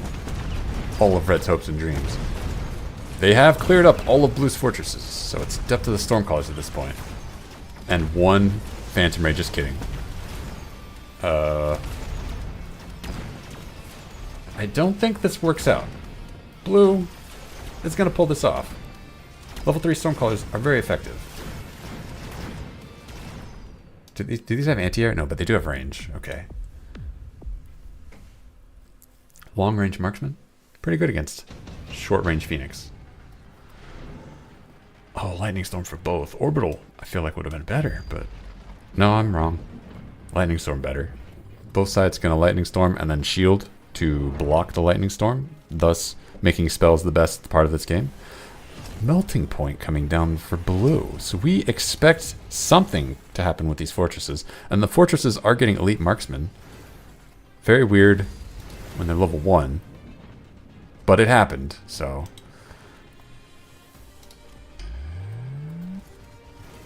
Melting Point over here and Melting Point over here. Blue, trying to predict shenanigans. They won't find him. Red is all in on this side. Did we see... We see wasps over here. And we see Mustangs come from red. What did we see from blue? I don't know.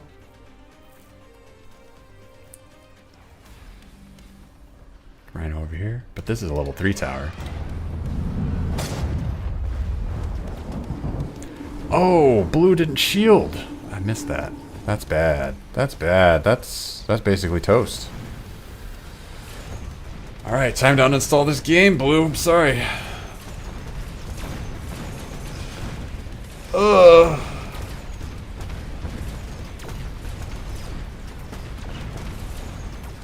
You put up a valiant fight, but you didn't put 2 shields in the right spot.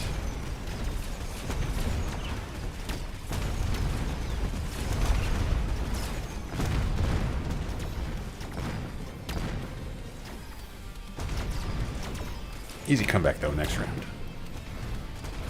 I shouldn't say easy comeback. Both sides have to have things to consider. If those fortresses keep leveling up, that becomes a big problem for blue that they need to solve. Melting Point won't cut it if the fortresses get big enough. They need to win the chaff war. The steel balls are a great way to win the chaff war. Steel balls, kind of tanky. Give them a mechanical subdivision. They become even tankier. Raidens coming out from blue.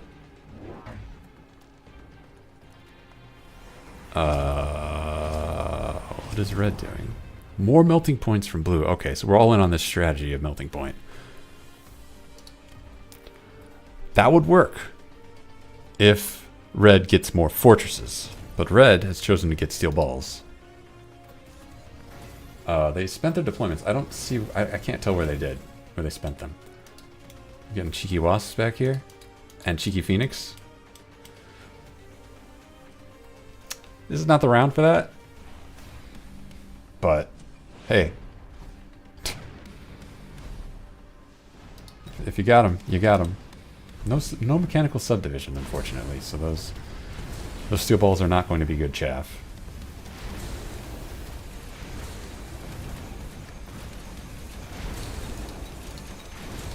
Phoenix back here. They get through. The Wasps carry them through. The steel balls lock onto the melting points too, crushing them. Taking the tower down is dire news for blue. These melting points cannot connect to any fortress. They are still locking on to Mustangs, and that is no good. They die, and it's over. GG!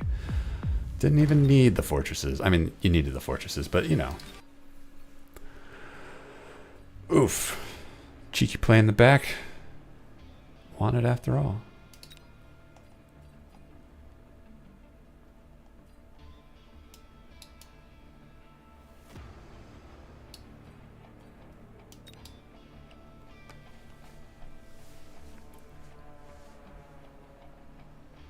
I was fully expecting those Phoenix to die, but they delay Blue's army on the left side and make the difference that way. I didn't expect them to actually win, push the tower, and then, hey, the tower's down. Everybody kill blue. Yeah, no. Anyway, start of this match. We have the blue player. They are the Sabertooth Arclight player with the supply specialist. Very, very solid. Red is the cost control specialist with the Tarantula Void Eye. Cost control specialist. Cost control specialist at home. But these are better units, so I don't know. I really like Sabertooth Arclight. Tarantula Void Eye. Both sides opted to get crawlers. Very classic. Blue being very aggressive. Very aggressive on this tower too. They want to take this tower and they don't want to hear any excuses. All these crawlers will do it. But this Tarantula might have something to say. Red playing defensively. Crawlers in the back expecting a protracted battle right here. Not expecting aggro. Which is unfortunate for them because aggro is at their doorstep. Boom. Tower goes down. Tarantula. Next on the chopping block. It is dead. Arclights killing Void Eyes. Void Eyes do not like Arclights.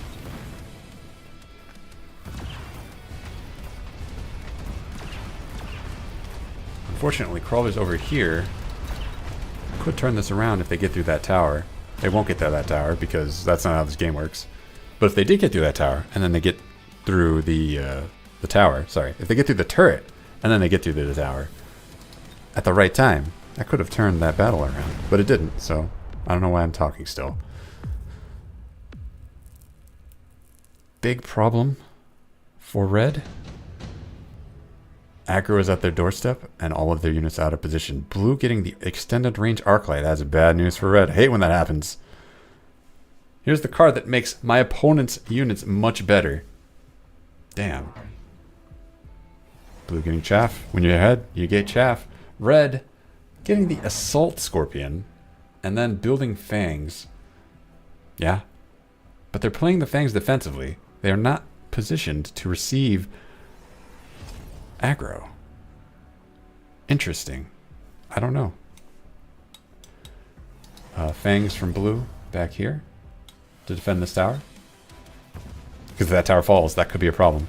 Blue recognizes that. They have already acted to close that door.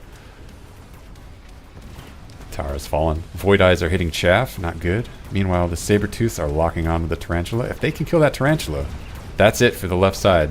Those crawlers are going to stop any further progress that red can make. And there's no chaff. No chaff for red. So the Sabertooths are still getting massive value, killing the other Tarantula. And on the right side, those fangs actually beat the crawlers, and now they're beating the other fangs. With the help of the tower, of course. The help of the turret, of course.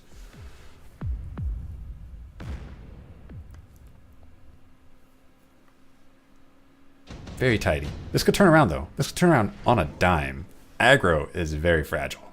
Let's see if red can find the weak point and exploit it, jamming an ice pick into the eye of the blue player. Choosing wasps as their tool. Blue looking at Stormcallers. Phoenix is just a classic good unit. Not nearly as necessary, but it shores up a weakness that blue doesn't have that much anti-air. Phoenix do count as anti-air, and they're also a pretty good unit. Oh, they're getting wasps. Okay, both sides getting wasps. Blue playing aggressively with their wasps, putting them up front. Red playing defensively with the wasps, not set to receive this aggro. We'll see what units they're going to buy, though, to turn that around.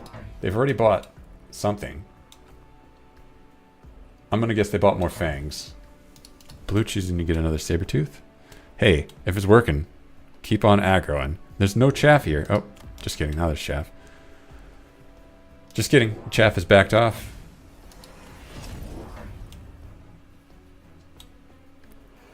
What if we get more chaff and we put it a little bit closer to the battle? Says red. We'll see if it works. It's a strategy all for sure. Not much in the way of air and anti-air.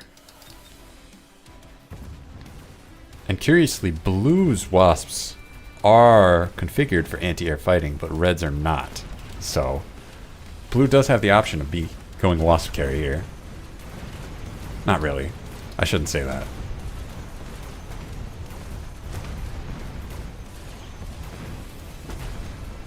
Blue has the option of using their wasps as their anti-air. Red does not.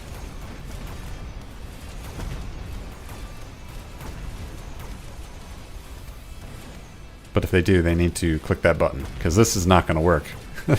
You're getting crushed by wasps now.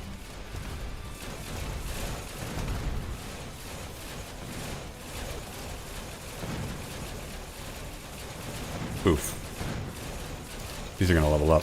Are these going to level? Yeah, they're both leveling up. Not good. You don't want to see that. Alright. Here we go. That doesn't count as a weak point. But red won a match. Both sides picking up super supply enhancement like they're winning. That can't be true. But it is. Blue has opted to maintain their ground. They're getting Mustangs. They say, I got wasps, but they're just there to chaff. Got Mustangs. That's my anti-air. And they will anti-air.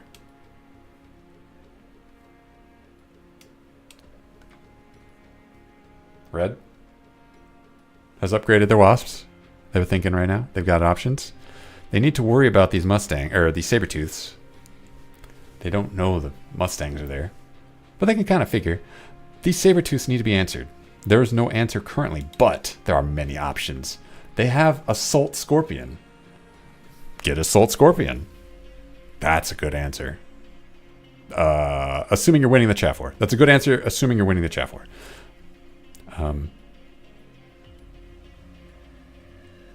Otherwise, it's a bad answer, because Sabertooths are good against Scorpions.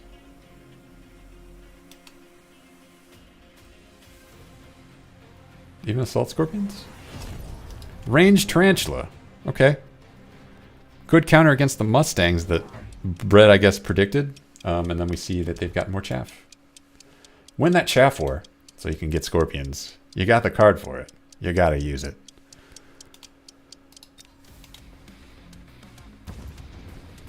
Let's see these Tarantula in action. What are they going to do to these Mustangs? This one's not doing anything.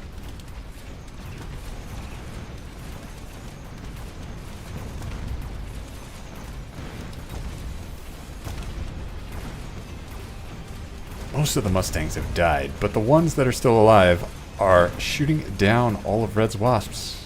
That's all it takes, is a few. These Wasps over here, free reign to take out that tower. Problem is, there are 6 Mustangs on the field. And it's unlikely that they're going to get any ground support.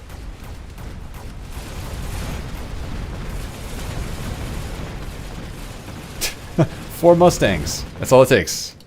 Anti-air right here. Put a pin on it. Promote these guys. Oh boy. Let's see. What's next? We have many options here. All of these are actually good. Smoke Bomb. Yeah, that's a good pick. Acid would solve the Sabertooth as well. The Ion Blast, not as much of a fan of. Photon Emission to counter the Acid Blast. Both sides chose Smoke Bomb. Perfectly good. We got Jump Drive for these Wasps. They're going to start flanking. There is no protection here. We got Crawlers in the back. Yeah. This is exactly what Red needs to do. Open up a hole in Blue's aggro. Pull the army aside. That's not necessary, but yeah. Why not?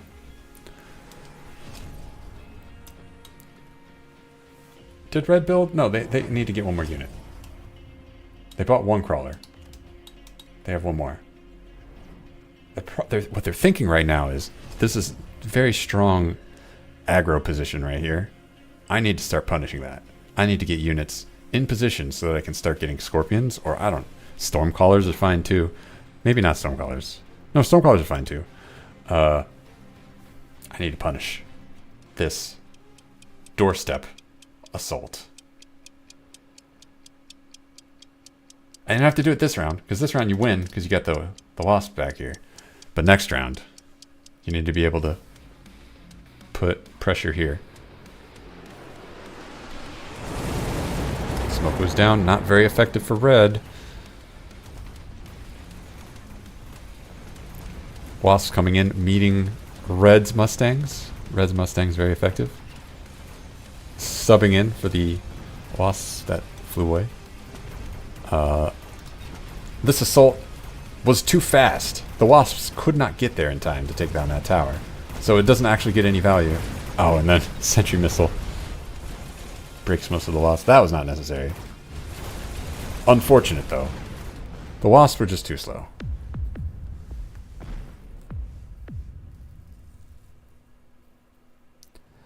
Granted, if Red just leaves those Wasps there... Oh, skipping quick teleport. Blue. Are you serious? Red can skip it. No, I'm sorry. Red should not skip it. Blue can skip it. Red, you've got the jump drive dudes. Blue, no extended range sabers. Actually, that's fine. Extended range. It's kind of... Farseer's coming down from blue.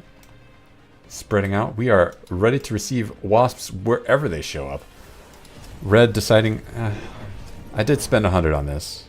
I'm not really going to get value out of it. I give up. But I need to get Scorpions down anyway to start punishing this line. There they are. Scorpions have arrived for red. Blue getting anti-air. Farseers. Really afraid that more wasps are coming. There are 4 Farseers to counter 2 wasps. I appreciate that they're scary, but they're solved. You can rest easy. We're also putting sentry missiles at each tower. We're upgrading this tower as well.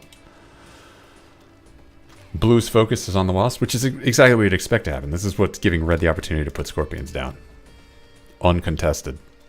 I shouldn't say uncontested, but there's no surprise to be countering them. Now, it is worth noting, these Scorpions have abysmal range. The range is 70. Sabertooth's range is 95. And extended range Sabertooth would have made that even more ridiculous. Yeah. Like, this Scorpion is getting crushed by this Sabertooth. It's outranged. But the idea is there. It's the right idea. Scorpions punish aggro. And aggro doesn't have an answer.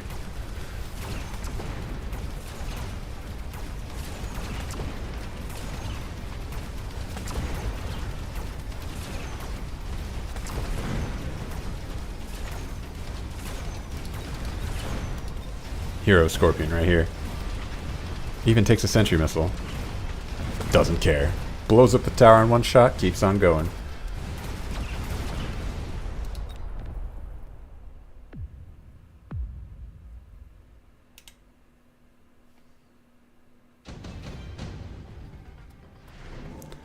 Alright. Blue needs to find an answer to those Scorpions. Wraith? Degen Beam? Could be. Red. Same thing. Stormcallers. Not bad. Steel Balls? Sure. Maybe that'll work. They're good as chaff. Good as chaff. Give them some mechanical division. Put them in front. Not bad. Oh, armored balls. Or armored wraiths. Yeah, there's the mechanical. We're going to put them back here. Yeah. Totally going to vex blue with that. What is going on with the armored ball, with the armored wraiths? What is that for? Now,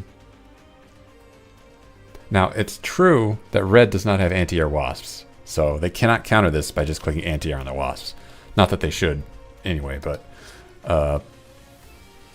yeah, there's nothing on red's side can answer this. So... Blue's going to win with this button, but this is not a durable win. Red can just build a melting point. They could even build a marksman, and then this stops mattering. It does counter the wasps, but the wasps are already countered by these Farseers. Oh, wait a minute. Oh, there's a strategy going on here. Blue's getting more wasps. They've got a plan. I don't know what that plan is. But it involves swatting these wasps out of the sky. I respect it. We will see what that is coming soon. Meanwhile, these Scorpions... gonna have some fun. Yeah. Actually, this one has like 1 hit point left. Wow, the steel balls. Actually pretty impressive when you have that many of them show up all at once. Very effective against... Wraiths as well. Wraiths do not do good against steel balls. Huh. I guess Fangs do a little bit of damage to Wraiths, armored Wraiths. That's not what you'd expect, though. Oh boy. Blue's in trouble. The Scorpions... oppressive problem. EM Blast will solve it. A nuke will solve it as well. I would expect EM Blast to be a little better because it can shut down all of the Scorpions, and then your army naturally... oh wait, no it can't, because these Scorpions don't have upgrades. Just kidding. Yeah, nuke it is. Red Advanced targeting system looks like the play. It always feels bad skipping that. Nope, also nuke. We're just going to go all in.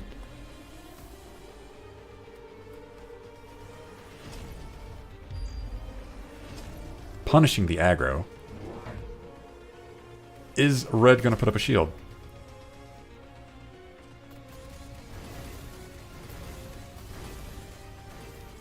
I would expect this to punish blue more than red. But that nuke is right on top of where the army is, so there's the shield. We got more more wraiths. I keep calling them balls. These are level 2. The fangs are not going to cut through them, so red is actually going to lose this round because of this. There's no answer to it anywhere. These wasps, not an answer. But again, very easy. Single melting point solves all of them. Oh man. Cheeky flank. But you didn't get the quick teleport, so I expect that to not work. For the exact same reason as last time.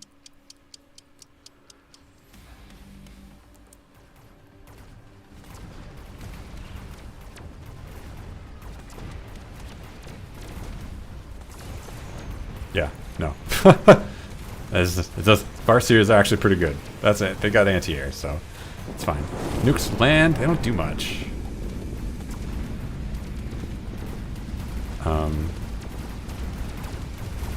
There's this big army that can't shoot the air, and there's this big air. I think the air wins. Blue gets it because of their ball, or they get it because of their wraiths. Yeah.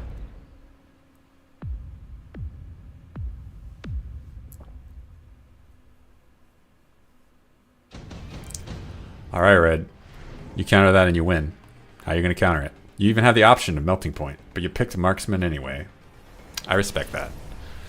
We don't want to win with cheap units like that. Typhoon. Anti-air marksman. Okay. Hey, you know what counters that? Nothing. Just kidding. Ignore me. I was gonna say like you should have gotten EMP marksman, but I see that's actually not an option. So fair enough. The marksman will shoot down the wraiths eventually. They don't do that much damage, and these wraiths are armored. They have a lot of hit points, so that's why I would have gone with melting point. But hey, it happened. So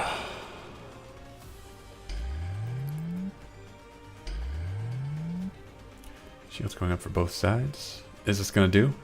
If this gets countered, red wins. Blue, I don't think has done enough to counter the Scorpion threat in their midst. They have given their wraiths floating artillery array and range. So these are mean wraiths. Armored. Beefy.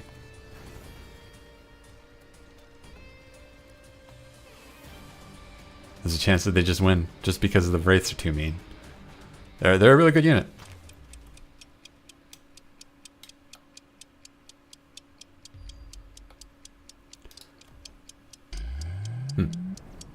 Typhoon's in the back. That's where they went. So I guess to stop cheeky shenanigans. That didn't happen. Blue smoke bomb not doing much. Red smoke bomb landing, but there's not much to control. Wow, the wraiths, immense amount of pressure. Nothing was stopping them from just waltzing in and crushing the tower, and that makes a huge difference. There's nothing to respond to them.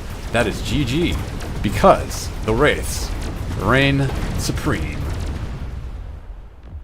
Wow.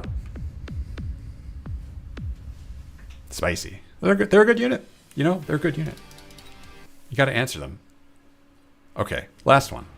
Last round. Let's pick this one.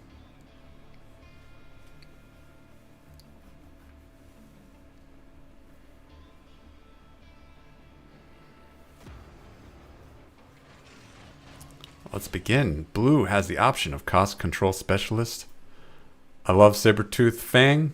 I love when slow units are paired together, and when fast units are paired together. They're going Rhino specialist. That's a good one. Down here for red, we see supply specialist. We see giant specialist. Giant specialist not as tempting. Mustang crawler very weak. Especially since I think storm colors are no longer an option, starting option. That's what that's good against, but it's not an option, so. Red opted for the supply specialist, which is good. They've got Void Eye Sledgehammer, and they've added some crawlers to the mix, so they have a little bit of everything. They're spread their army out in a balanced posture. That's not defensive. Standard. That's what I should call it. Standard. Meanwhile, blue, hounds, and sledgehammers. We're going to see some cheekiness. They've opted for field recovery. They sold something. No, they didn't. They've sold nothing. Okay, so they're going to sell one of their towers. One of their turrets, excuse me. Just kidding, they undid all that and they just bought 2 crawlers. It's totally fine. Totally fine. They are playing balanced asymmetric. So they're going to put a lot of pressure on this wall. I think they're too close to this anti-chaff cannon. So, unfortunate. Nope, they've switched to mid balanced. Playing right into the opponent's tower. Not a fan of that. We'll see. Let's see if it pays off. I'd expect the Void Eyes to be the difference makers here. Void Eyes are really good against all this. And this rapid fire cannon. Take care of those crawlers. That's the only thing the Void Eyes fear.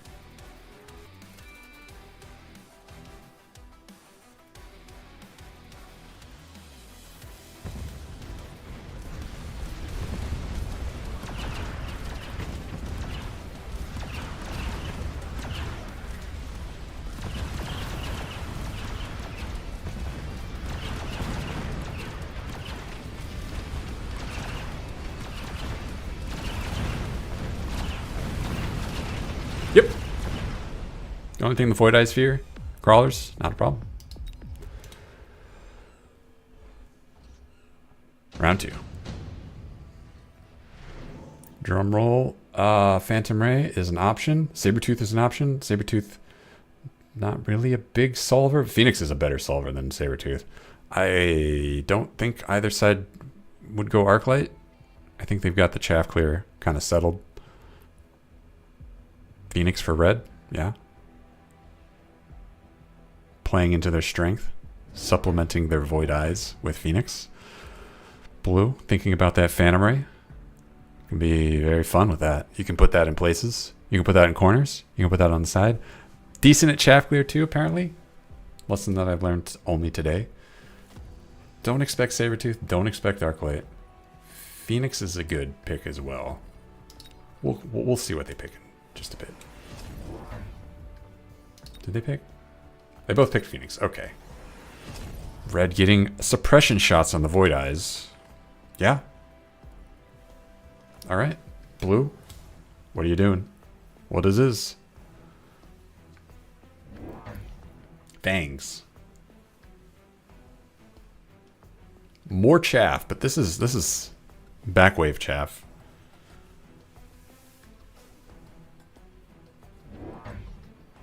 Keeping it symmetrical. Yeah. Alright. We have no answer to the Void Eyes still. Don't need it.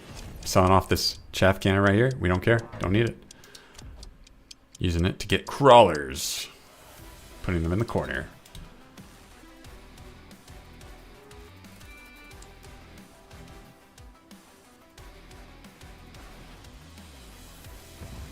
Second tier of chaff. Blue has chaff. Red has chaff clear. And Void Eyes and Phoenix. Both sides have Phoenix. Void Eyes in the middle. Making harrowing shots on sledgehammers. They have suppression shots.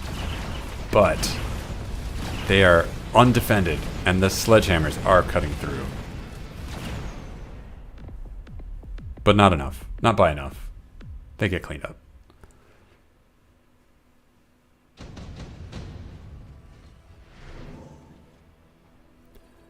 Both sides are going to pick Incendiary Bomb. If they don't, then I don't know what's going on. This is kind of a weak point for red, but they have, and this is a strong point for blue, but the sides more than make up for it. So I would expect Vulcan from blue to turn that around. Make one of these a weak point, and then this should fare a lot better. We got Fire Badgers coming out for red. We want to invest even further in the sides, says red. What did they pick? Did they just skip? Mistake. Incendiary is going to be the decider for this round, unless blue predicts that, puts shields there, and I wouldn't expect that. More chaff from red. This is a weak point, but not enough to matter. But maybe this Vulcan makes the difference. I don't think Fire Badgers are an answer to Vulcan, but I don't think Vulcan is really an answer to anything.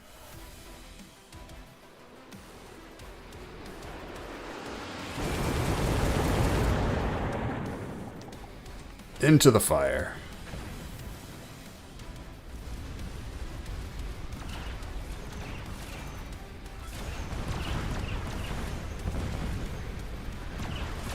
Left side completely collapsed for obvious reasons. Right side, that Vulcan, just untouchable. Wave after wave of Fang getting in front of it, and it is going to town. But the Void Eyes have suppression shots, and that makes the Vulcan real sad. So he stops doing anything and dies.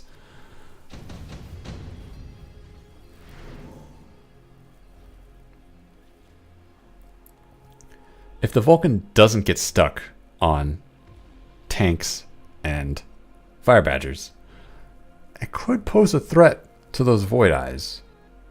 But it is getting stuck on that, so whatever. These pick here, none of those look that good for blue.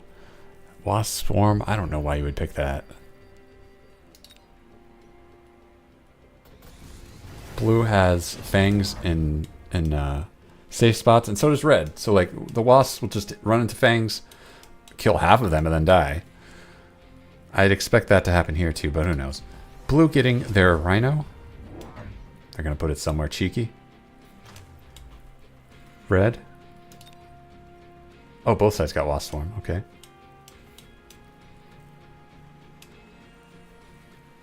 What is red gonna buy? Blue. Getting fangs. Fleshing out their army. More chaff. So that their Vulcans have time to kill all of the enemy anti-chaff. So that they can kill the Void Eyes.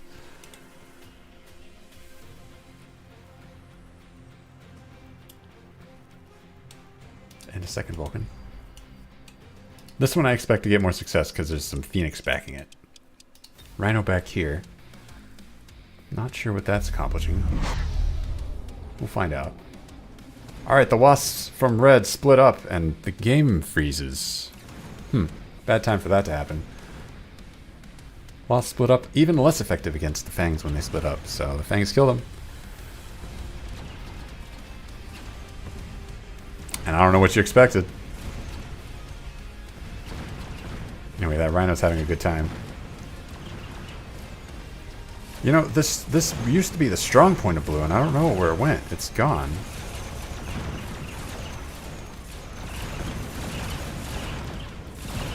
Now it's become blue's weak point. And the Vulcans on this side clean up because of the loss. But on this side, they don't. You know, I said the blue had phoenixes over there, but I did not mention that red had phoenixes over there too, and that kind of puts a timer on how long that Vulcan can mop up. Okay. Round 5. Orbital bombardment from both sides. We don't need to wait for them to pick that. They're going to pick that. Yep, there's the blues. Putting it here or here. Both good spots. We're going to see red think about putting it either here or here. Shields going up to preempt those orbitals. Another Vulcan. What is this? Is there some strategy with best partner here? I don't see it because there's no marksman on the field, but that's the only thing I can imagine. We're round 5 and we have 3 Vulcans, and there's nothing on red's side that suggests that that's a good idea. Red does not have a strong counter to Vulcans. They have Void Eyes, which are, you know, they're something. I would expect to see more Phoenix at this point. Did red not pick? I guess red just didn't pick. They're getting Phoenix. I don't know why they're skipping the orbital accords. You can't not pick it. Like, you just instantly lose. But I guess they're winning by a lot. Hold the phone. Blue just got marksman. It's happening. Oh, but they don't have the marksmen that generate fangs. So this, I don't think that makes sense without that upgrade.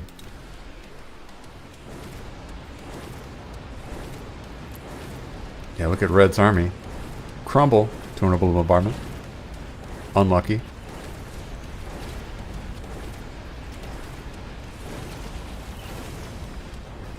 Blue turns a defeat into victory with that orbital. And on the right side, that Rhino taking a lot of hits from the Phoenix. Hits that could have gone to the Vulcan that is murdering everything. And that's it. Blue gets their first victory. And it's a tasty one. They've knocked red down to half health. They're just right there with that one orbital. Spells are very, very much in this game. And if you don't like it, then me too. Here we see option for intensive training. Both sides. Don't know if I'd pick that. Orbital Javelin could be a difference maker for red. I don't know if blue picks it. I don't think that makes a lot of sense. Red, yep, red takes it. Blue thinking, Where are they putting it? They're putting it over here.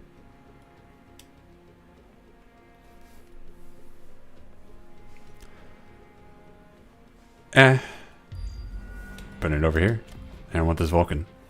I respect that.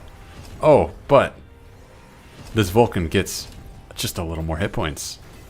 Now he's out of range of Javelin. Didn't know that was a counter. Oof. So this Vulcan will survive and do a ton of damage.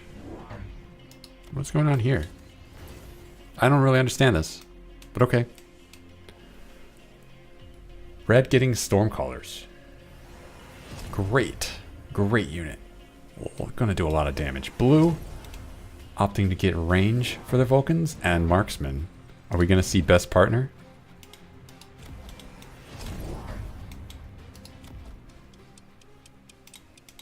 We got to see bigger marksman if we're going to get that.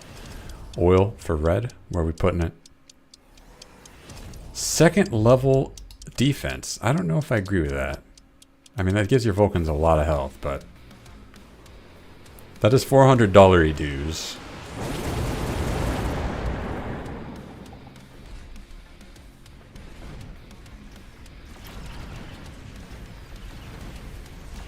Oh, this was probably the Dodge Javelin. Okay. They just guessed wrong. That's probably what's happened.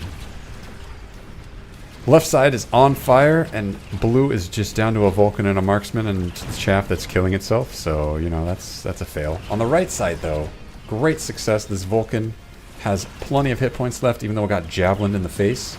It is melting down Void Rise. It's just melting down Void Eyes, yeah. Until it stopped, until the Void Eyes found it and killed it. So that's it. Probably one more round for blue. Red also potentially one round away from a knockout if blue can find the path to victory.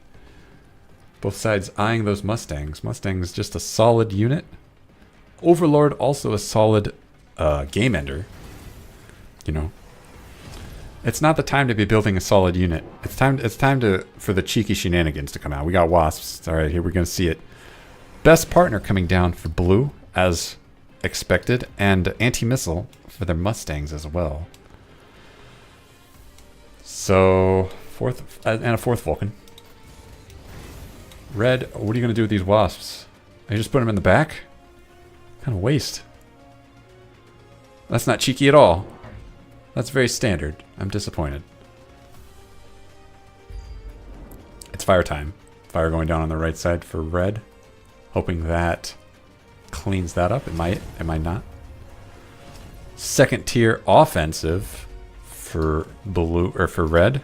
Countering that defensive upgrade. It doesn't counter it 1-to-1. This is plus 24 attack, but this is plus 30 defense.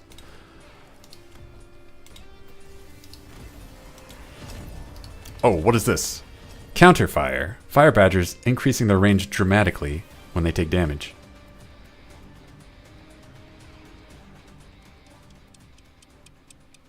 I've never seen that ability in use before, so I have no idea how to judge it. I'm going to find out the same as everyone else what happens. I'm just going to let it happen. Oh, we got some lag. Oh, okay. Alright, Crawler's going over here to catch missiles. We got some fire. Burning it all away. Left side, getting a lot of pressure on it. That shield is not going to hold. Right side, everything is on fire. Void Eyes, plinking away at Chaff. That's not going to be for very long because the Chaff is on fire. Rhino coming in. And the Rhino's dead. In 3, 2, 1, gone. Left side, continuing to burn. Actually, that Vulcan's doing a lot of work. The Vulcan has melted away most of the Fire Badgers. And has plenty of Chaff. So... that Vulcan's going to reach the tower. Right side, the Vulcans are also pushing through. The Void Eyes not doing enough. They are not doing enough damage to these Vulcans to kill them. They have a lot of hit points. They're very tanky.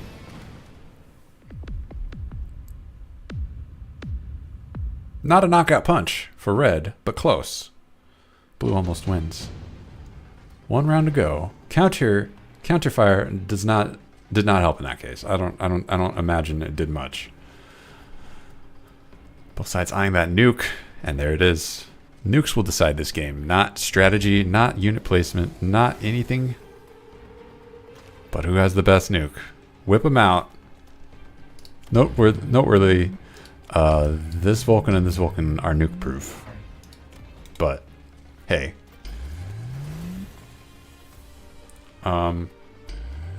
What is red doing to take care of these Vulcans? I still don't see any unit selection. They're going to nuke over here. Yeah, it's a good place. That's a level 3 Vulcan. Nuke proof. What do we need to see? Honestly, I think at this point it's kind of sunk. Maybe like fortresses. It's too late for fortresses, but several rounds ago, fortresses would have been great. Okay, we're getting. Okay, hold on. We're getting napalm. No, ignite. We're getting ignite on our fire badgers. That could make the difference. Ignite will completely ignore how many hit points these fire badgers, these Vulcans have. They could get a lot of value if they connect to the Vulcans, and I think they have been connecting with the Vulcans. So,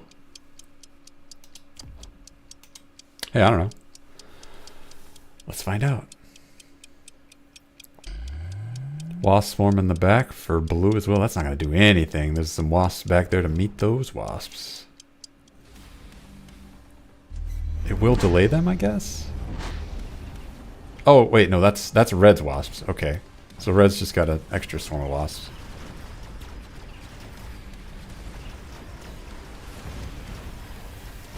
Alright, the question is, do the fire badgers connect to the Vulcans? They've got counterfire, so they're in range. If they get hit. The right side, the Vulcans are gone. Oh man, that's very effective. Damn, I've never seen Ignite so effective.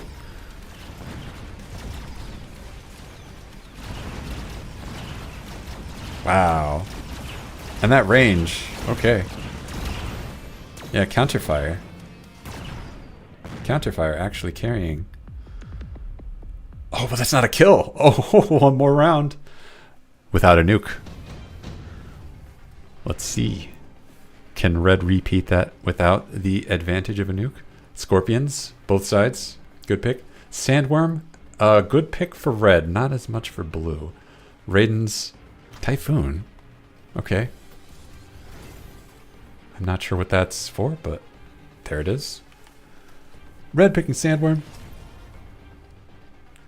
Quite a vexing unit to deal with. Oil on the right side. That could be a problem.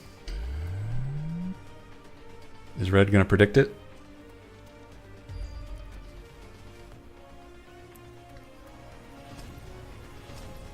Doesn't look like it. Looks like red is in trouble. Right side catches on fire. Right side going to collapse. Sandworms in the back.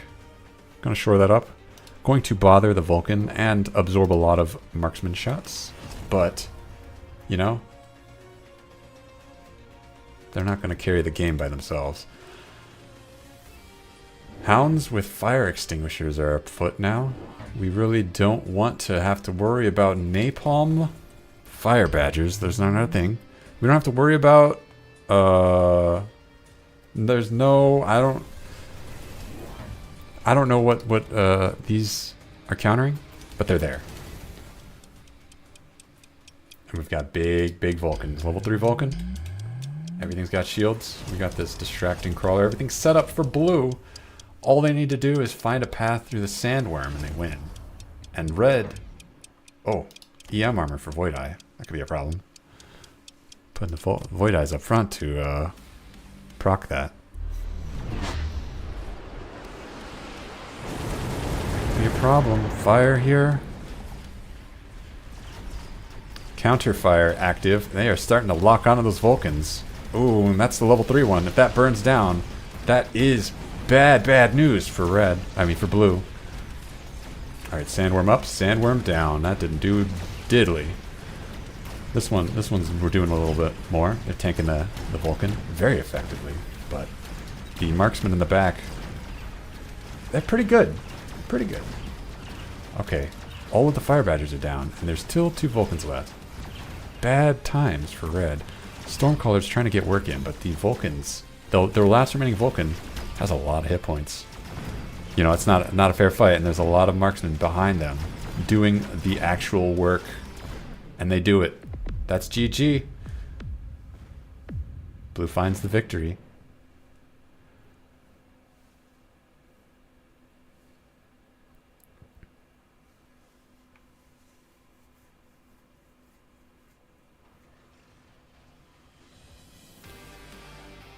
Oof. Rough. Oh.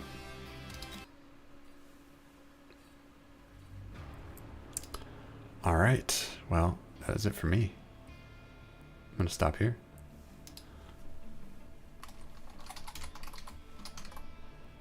Let's see if this button works.